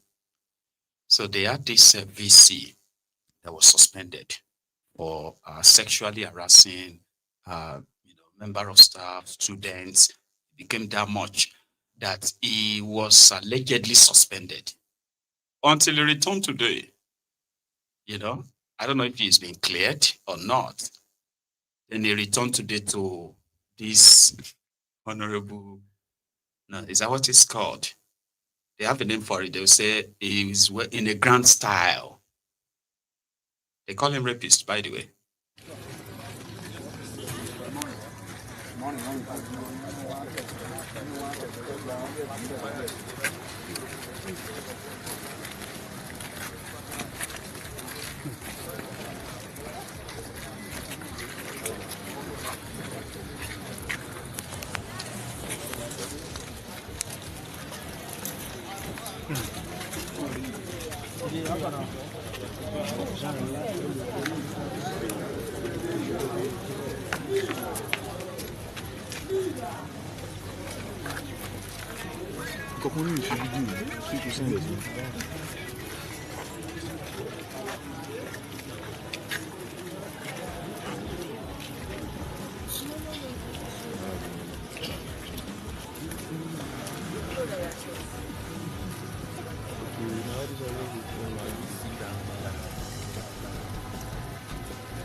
Gave him guard of honor.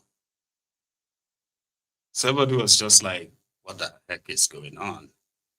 Including the member of staff and all that. So it was time for them to now go and do the welcome ceremony inside. And he's already been accused of mistreating the member of staff anyway. They wanted him gone. But he seemed to have a, stronger political connection. So he came back unindicted and back with enough horror and power. But it didn't take long before everything scattered inside the hall. You know what I mean? And this time, not from the students, from member of staff. It all turned to, let me see, I've got that clip somewhere. Here. Professor Joshua Oladeko DBC Square, Mr. Mukhtar Ibrahim Registrar, Professor Isaac Oluwatade Busayo Delaboya, and Mrs. Adebola Letepo Ajagun the person. And to the deans, directors, and all members of the congregation for suddenly and ensuring that the university remains stable and productive. your collective commitment has sustained its spirit of excellence and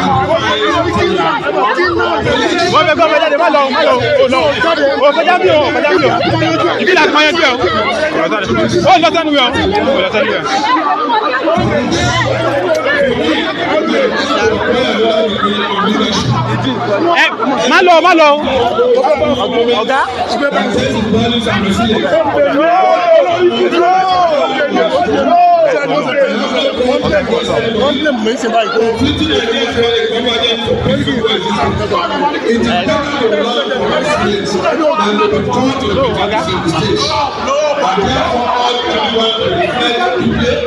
You can see the students are coming to attack us. From you. Oh yeah, Who is doing that? Come, Ross, what are you doing? Ross, what are you doing?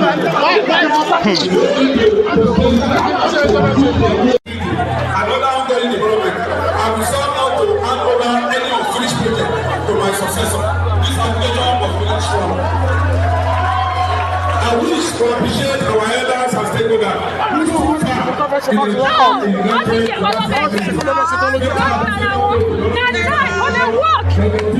swear to God, this cannot work. This cannot work.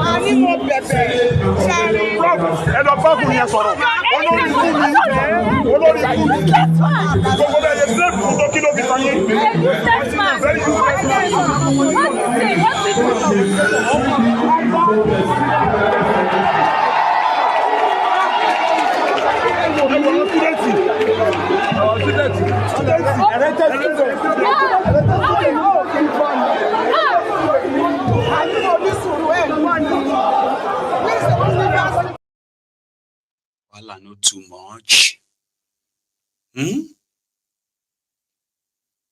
Last night, I shared with you the clip of an angry local government chairman, a local government chairman in Rivers State. He's one of the recently selected chairman for Rivers before Fulbara returned, by the way. And he was raging because another local government chairman and his own task force, because it's about collecting money, revenue task force. Anyway, so it's about revenue, all right? So they have this task force from another local government area called Oyibo local government. So they shared, it's only a motorway, expressway that divides them. Do you understand? So Oyibo is there, AK is here. And the expressway they are collecting money from bike men is just down the road. You get like a junction. So a Che guy was angry that Oyibo's tax collectors, they are encroaching on his territory, collecting money, right? So we thought that was it, but that wasn't it. Today, the drama continued. It's not how the drama started that is funny. It is how it ended. And I am sharing this clip with you just so you know that these guys are in charge, supposedly in charge of the welfare, governance of a whole local government area, part 2 this time around, by the way. Mr. Ike local government is now using walking stick by, I'm really here this morning. Call the chief of Oyibo. So call the man to order. That boy, I don't know that his name. They call him, that boy, Elechi. That small boy called Elechi. Who claims to be a chairman? Who is not a chairman? And he cannot be a deputy chairman of Oyibo. The boy is a small boy. Start talking at random.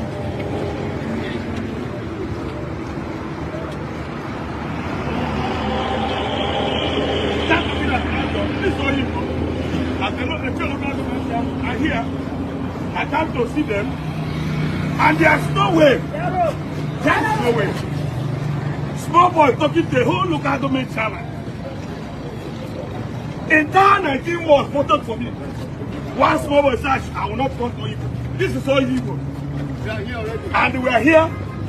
And this is the chair local government. This is all Igbo. And we are not in war with you. All Igbo and the chair. Small boy, a small boy that I don't know where I come from. You know, if a tenant talks anyhow, you tell him where I come from. If you try to inform where I come from, before you call the chair local government chairman. It's a small boy, not the chair, I don't know. Actually, the chair, I don't know his name. If you try to identify where I come from, it's a tenant. Please, Majesty, or you, I know you. Try to call him to order. Not to insult the chair people.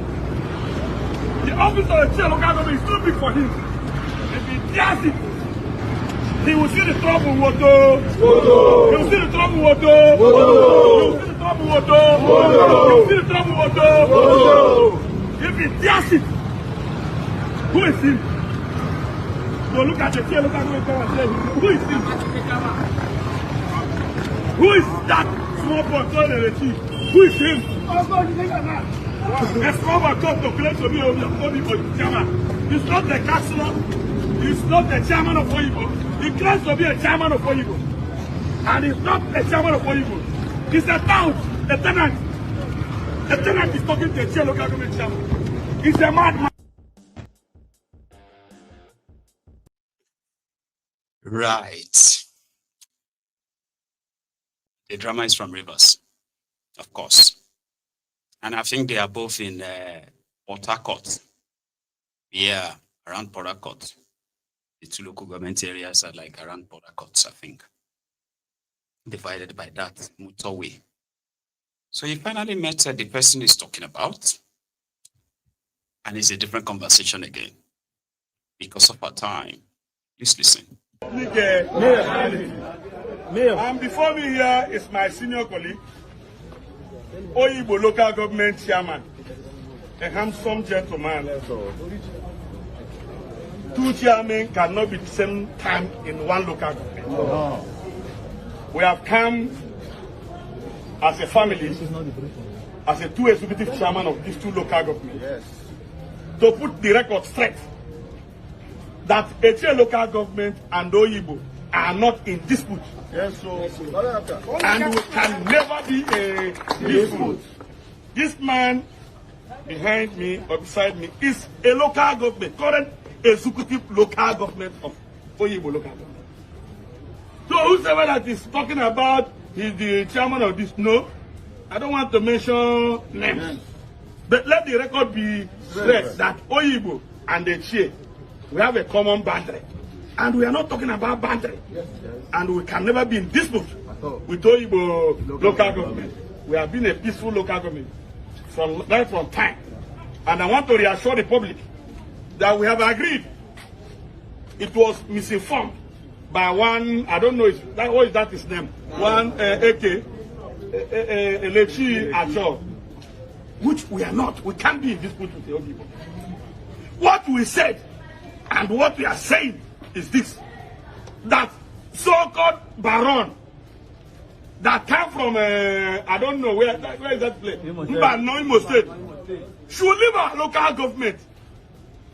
The day we were elected and we took oath of allegiance, we inherited assets and also liabilities. Yes.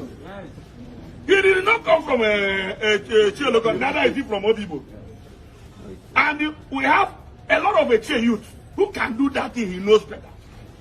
We also have a qualified youth from Oyibo local government who can do the same thing.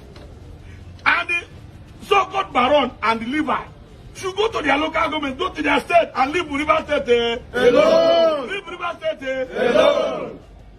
And we are fighting land grabbing. This baron is a land grabber.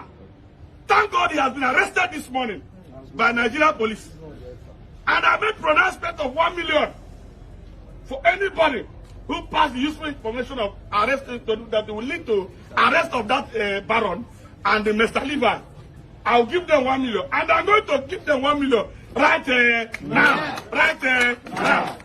Before me here is the area commander of Oyibo, and here is Oyibo in River State. And Baron is not from Oyibo. He should go to his state. Are you hearing me? Yes. We have agreed.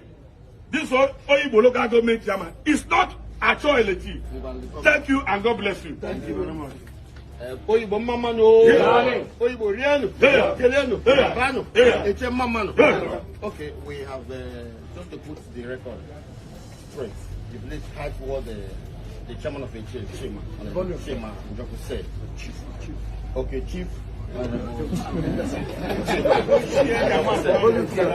the truth is this. Acho Elechi is making reference to Acho. The Acho I know. No, I will do that. We have to now. It's important. The Acho I know cannot claim that he's the executive chairman of OU Bless. I think the issue there, it was misunderstood. Acho is the chairman of APC, Oyibo LGA. Acho is from... It's all about money. But the characters, they are in charge of local government administrations. Although as figures, and the only way where they can make money is from either selling lands or collecting revenue, which is taxing people. You know what I mean? Like bike riders, transporters generally, tax them in the shops, and that's the money they the much of that they can get is what they can use to claim that they are executive chairman. When it comes to their own real allocation from the federal government, right? That's a different conversation. After all. But the people of Ife, we stopped by in Oyo Ekiti earlier, right? In Ile-Ife, when Rat visited them, I don't know if you remember, she was there early this year, and I think mid this year as well, or mid. So I think she promised them buses. And the video that made it to the internet today was that they have delivered. I forgot to count them. Maybe you can count with me. Here, the buses bought for the University of Ile-Ife by Remi Ahmed Tinubu, Rat.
How many did you count?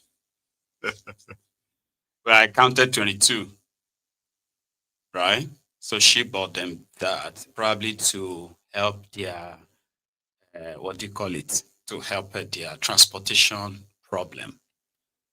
Just so that she mentioned it. So that they won't say, everything, you don't see anything good. If I keep going, I'm going to ask where they got the money from. But maybe that will ruin it. So I'll just let it go. Or I'll let you do that, by the way. All right? So going forward, another thing that you need an update on is that of the Festac town demolition a few days ago. And there was this woman whose husband, according to her, was not even home, but they accused them of throwing stones from their building, throwing stone at the people who were doing the demolition. So therefore, they assaulted her husband and took him away. And she's got an update for us. They've released her husband. It's your girl, Mama Wave, your one and only oil woman. I want to thank Nigerians. I say, make I thank all of you now. My people don't come out. Oh. This is my security. See his eyes. The way they beat everybody like this. But we thank God. You people came through for us. Una come through. In fact, what we hear said they say they are government and we cannot fight the government. We know we cannot fight the government. But you people came through for us, for everybody. Thank you so much. Thank you. This is my relative that I said is 15 years old. Yeah. We appreciate you all. I don't want to thank them. Thank you. Thank you. We are safe now. We are safe. And our sales is continuing. Because please go to our website and shop. Thank you so much. Thank you. Go there and shop. They've stopped the demolition, and their own property is just like they stopped the demolition right before their own property. Oh yeah, that's their own update. Even that, the residents I heard, the residents of Abba precisely, took to the streets to protest what I kind of call the high cost of living, because according to them, minimum wage is 70,000 naira. Okay, but they see the list. They said minimum wage is 70,000 naira, but NEPA bill is 100,000 naira. Agent fee is 200,000 naira. Tuition is 300,000 naira. So they are practically complaining about the cost of living, and they are protesting for that. I don't know what they intend to probably change by that, because as it is biting in Abba, it is biting in Abeokuta. First, Abba. Agency, 100,000. Agency, 100,000. Pension fee, 200,000. We don't go pay. We don't go pay. We don't go pay. We don't go pay. We don't go pay. We don't go pay. We don't go pay. We don't go pay. We don't go pay. We don't go pay. NEPA bill. 70,000. NEPA bill. 70,000. NEPA bill. 70,000. NEPA bill. 70,000. Agency, 100,000. Agency, 100,000. Tuition fee, 100,000. We don't go pay. We don't go pay. We don't go pay. We don't go pay. We don't go pay. We don't go pay. We don't go pay. We don't go pay. We don't go pay. We don't go pay. We don't go pay. We don't go pay. NEPA bill. We don't go pay. NEPA bill. 70,000. Agency. 100,000. Agency. 100,000. Agency. 100,000. Tuition fee. 200,000. Tuition fee. 200,000. We don't go pay. We don't go pay. We don't go pay. We don't go pay. We don't go pay. We don't go pay. We don't go pay. We don't go pay. We don't go pay. We don't go pay. NEPA bill. NEPA bill. 70,000. NEPA bill. 700,000. Agency. 100,000. Agency. 100,000. Tuition fee. 200,000. Tuition fee. 200,000. We don't go pay. Minimum wage. 70,000. Minimum wage. 70,000. NEPA bill. 50,000. NEPA bill. 50,000. Agency. 50,000. Tuition fee. 100,000. Minimum wage. 70,000. Minimum wage. 70,000. NEPA bill. 100,000. NEPA bill. 50,000. Agency. 100,000. Agency. 100,000. Tuition fee. 100,000. Tuition fee. 70 years old man.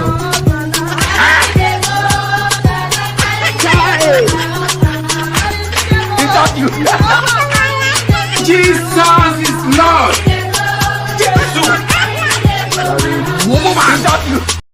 The cost of fuel has gone up. Food and other prices have followed it. Households and businesses struggling. Things seem anxious and uncertain. I understand the hardship you face. I wish there were other ways, but there's not. Hey! Brace up. Do you get it? I mean, do you get that?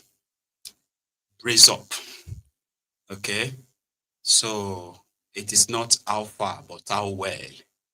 Since they said that I can endure anything and you'll still be happy, stay strong. Okay, because if you are living in Abeokuta or Songwater, Ijoko, and all these areas, you have to be very strong to survive it there, right? Or to survive in Ogun State roads. Now, the campaign for the dubious Dapo to please pay attention to the terrible state of roads in Ogun State is back to the front burner. Here are some tips from what people experienced in the last 24 hours alone, the state of their roads.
People in authority in Ogun State, see your state to make quick action on this. So,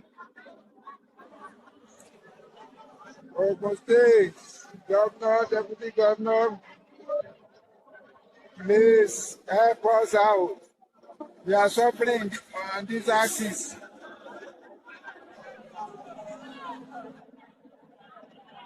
See, Moko Johnson at Ayetolu.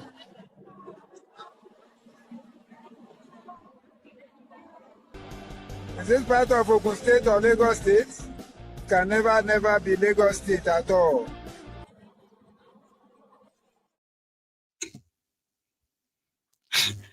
Dubious Dapo just built himself an airport so that he can fly from anywhere in the world and just land in Neremo, which is not far from his house right now. And even the road to his own house in Neremo itself, Compilasi, they now cost people. They have been chosen to lead Ogun State. And when they are in that power, they are always like emperors. Emperors. You get what I mean? So, unfortunately, the one that will come after him will even be worse. You know? And if your election is free and fair and all of that, shame in Lord, so we can run for governor. Just go run for governor for Ogun State. If to say a real place be that place. But let's leave that. Because somebody who has had the opportunity of at least making a proper difference, an effective difference in the lives of other people, but he chose to use Nigeria to borrow 3.5 billion euros in order to construct railway from Kano to Maradi in Niger Republic, when the total trade between Nigeria and Niger Republic in the year under review was a total of about $1 billion and something dollars, right? Just roughly $1 billion. And I'm actually being generous, so, right? It's not even up to that. But averagely, let's say $1 billion trade between Niger Republic and Nigeria. But do you know the trade between Lagos, the west of Nigeria, and the eastern part of Nigeria, which also extended to the Niger Delta and the rest of that? A year, $60 billion. And that itself is also being conservative. For a Nigerian minister from the Niger Delta for 8 years did not find it viable, plausible to borrow that 3.5 billion to construct a rail track from Lagos to the Creek of Niger Delta, which will make easier transportation and what have you, transportation of goods and services. He didn't do that. But now he has something to say about the coastal road, because according to him, instead of spending 18 trillion naira and building coastal road, they could have just used 3 trillion. If he was him, he would use 3 trillion naira to construct and complete the east-west road. This is somebody who was governor who was a speaker of a state for 8 years. He was governor for 8 years. And he was a federal minister of transportation for 8 years. 24 years in government. He's got something to say. Coastal road, of course I need the coastal road. It makes journey to Lagos shorter than going through the east-west road. But if I were to be the president, I will expand the east-west road. I will rehabilitate the east-west road. The east-west road takes you direct to the same Lagos that they want you to go to. I will construct the bridge from Ikore-Bene to Calabar. That bridge, when Buhari was in government, was priced at 500 billion. Let's even assume that it's gone to maybe 600 to 700 billion. Then expand and complete the rehabilitation of the east-west road. That's another thing, about 1 trillion to 2 trillion. So if you put 3 trillion on east-west road, that takes you straight to Lagos, right? And covers all, when you hear all the south-south states, excluding Delta. So when you get to Edo, you rehabilitate the Benin-Asaba road, right? Once you do that, you have achieved the same objective as coastal road. Because at this particular point in time, Nigeria is not rich enough to spend that kind of money, where they say 3 trillion naira to rehabilitate the east-west road and construct a new bridge from Ikore-Bene to Calabar, and you will achieve the same objective of getting to Lagos and getting to all the Niger Delta states. If it's South states, then you achieve that objective. If it's Niger Delta states, then when you get to Benin, you expand the Benin-Asaba road. When you get to Uyo or Port Harcourt, and that will not cost you more than 3 trillion naira. Because the road already exists. The rehabilitation is in progress. The contractors are being owed money. So pay them their money, ask them to complete. The east-west road actually begins at Warri. So when you get to Warri, you continue to repair the Warri-Lagos road. You're in Lagos. You've spent only 3 trillion naira. Yeah. Nuisance lele. Nuisance lele. She has seen the talk. He didn't realize that Nigeria didn't have money to construct any train or rail track to Niger Republic. They used Nigeria name to go and borrow money, 3.5 billion euros. That work is ongoing right now. Very soon it's going to be completed, constructed by Nigeria for Niger Republic. Such project is usually between two countries. So Nigeria will bring money, Nigeria will bring money. So you construct this in a way that they have their side. No, they don't have to do anything, right? Nigeria will construct it to Maradi. Maradi is inside Niger. It's not even like border, inside Niger. So all Niger Republic have to do is just to say, wow, thank you, Nigeria. Now let us join all these other tracks now. Maybe we can have train in Niger Republic too. Bukwari did that because he's from Niger Republic. He approved it. And this guy from the Creek, Niger Delta, who knows that the trade volume between these two regions or three regions, the West, the East, and their Niger Delta as well, right? The trade volume from Lagos ports and all of that, between that space, because what they are doing for Niger used to use Nigeria's port. They don't have seaport. Here you get everything coming to Niger Republic by sea will come through Nigeria. So when Nigeria sanctioned them, they started using Benin. When Benin started acting up with this ECOWAS thing with France, right? They moved to Ghana. You get that now?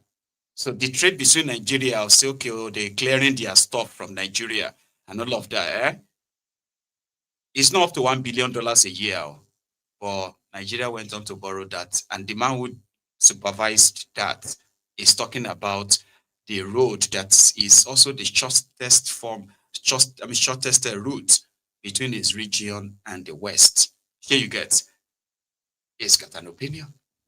They always do. Not when they have the chance. Because when they have the chance, like Tinubu and others are doing right now, do you get that now? When they are done, ruined everything, gone, they will begin to tell you that, oh, we would have done this that time. So why did you do that when you had that chance? Why? Because when people try to remind them like this, they are paid vuvuzelas who tell you to shut up. What do you know? This and that. They will now have their memories back when they no longer have that chance.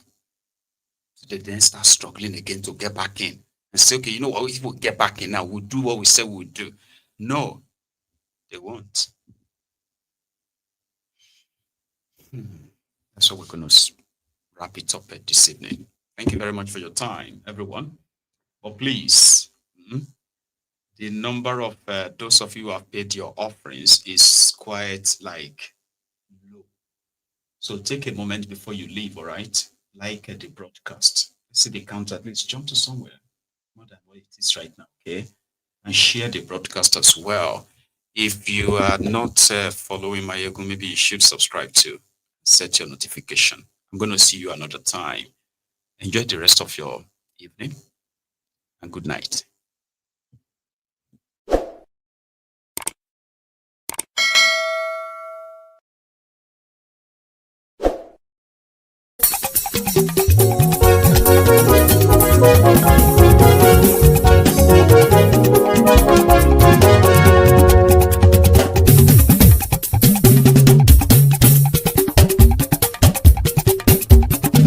Mayegun làwa mọ̀ làmọ̀ tó dòdòdò. Mayegun Diary láyé bí nọ́mbà wá. Mayegun làwa mọ̀ làmọ̀ tó dòdòdò. Mayegun Diary láyé bí nọ́mbà wá. Mayegun ti dé o ọ̀rẹ́ ara yìí. Mayegun Diary láyé bí nọ́mbà wá. Lórí Facebook lórí YouTube. Mayegun Diary láyé bí nọ́mbà wá. Gbogbo bó ṣe ń lọ ni Mayegun já wa sí. Mayegun Diary láyé bí nọ́mbà wá. Àṣírí ọ̀jẹ̀lú kì í bò níbẹ̀ o. Mayegun Diary láyé bí nọ́mbà wá. Bó bá ṣe eré àní Mayegun máa wí. Mayegun Diary láyé bí nọ́mbà wá. Ó sì tún ṣe eré wàá gbọ́ níbẹ̀ o. Mayegun Diary láyé bí nọ́mbà wá. Mayegun Diary politico. Mayegun Diary láyé bí nọ́mbà wá. Godfatherism kò sí lọ́rọ̀ Mayegun. Mayegun Diary láyé bí nọ́mbà wá. Ẹ farabalẹ̀ sẹ́ o kẹgọ́rọ̀ lẹ́nu o. Mayegun Diary láyé bí nọ́mbà wá. Àní Mayegun làwa mọ̀ tó dòdòdò. Mayegun Diary láyé bí nọ́mbà wá.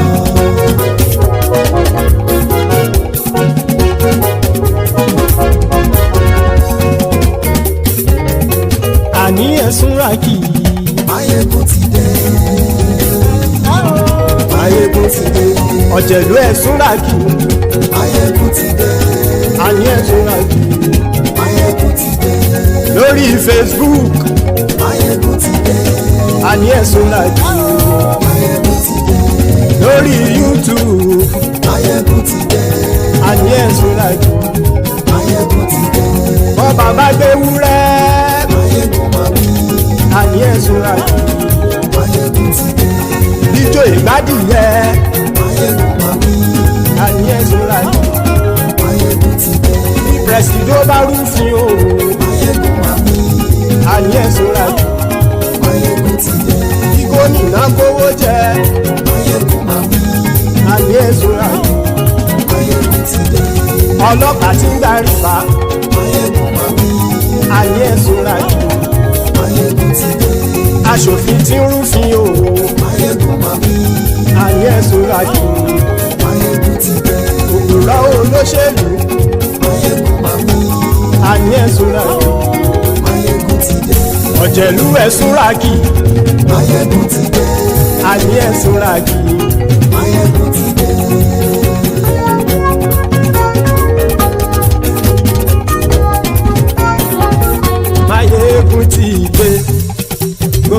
ọ̀jẹ̀lú ẹ̀sùn ràkì.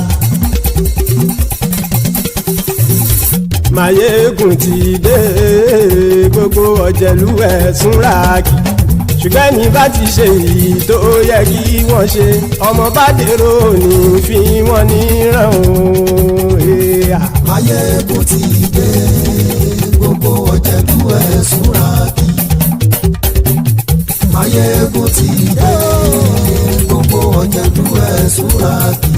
Ṣùgbọ́n ní bá ti ṣe èyí tó yẹ kí wọ́n ṣe ọmọ bá dèrò ní fi wọ́n níran. Wọ́n fowó bẹ́ẹ̀ o Máyégún ó sọ pé wọ́n ò bẹ́ẹ̀. Wọ́n fowó bẹ́ẹ̀ Máyégún ó sọ pé wọ́n ò bẹ́ẹ̀. Oníkanṣá ti ṣe èyí tó yẹ kí wọ́n ṣe fáwọn ará ìlú tó gbé wọn débẹ̀ o. Máyégún ti dé gbogbo ọ̀jẹ̀lú ẹ̀sùn ràkì. Máyégún ti dé gbogbo ọ̀jẹ̀lú ẹ̀sùn ràkì. Ṣùgbọ́n ní bá ti ṣe yìí tó yẹ kí wọ́n ṣe ọmọ bá dẹ́rọ̀ ò ní fi wọ́n níran. Kì máa yí ṣe eré ọ̀rọ̀ yìí kì í ṣe ẹ̀fẹ̀.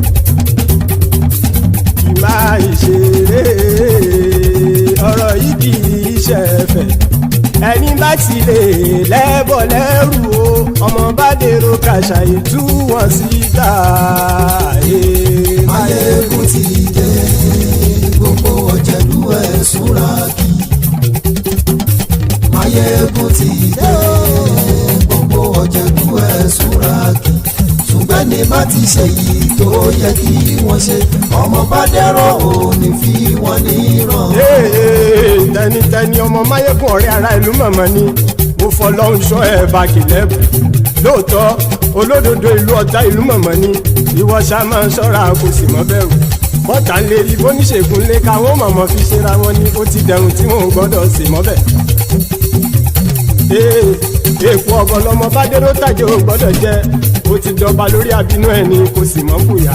Àìsíwọ́lu ní ẹnìkẹ́ ìgbódì ẹyin lábàrá o ó kó ẹni tó bá dán o àkàmù. Máyégún ti dé gbogbo ọ̀jẹ̀lú ẹ̀sùn ràkì. Máyégún ti dé gbogbo ọ̀jẹ̀lú ẹ̀sùn ràkì o. Ẹni bá ti ṣe yìí tó yẹ kí wọ́n ṣe ọmọ bá dèrò òní fi wọ́n níran o. Máyégún ti dé gbogbo ọ̀jẹ̀lú ẹ̀sùn ràkì. Máyégún ti dé gbogbo ọ̀jẹ̀lú ẹ̀sùn ràkì. Ṣùgbọ́n ní bá ti ṣe yìí tó yẹ kí wọ́n ṣe ọmọ bá dẹ́rọ̀ ò ní fi wọ́n níran.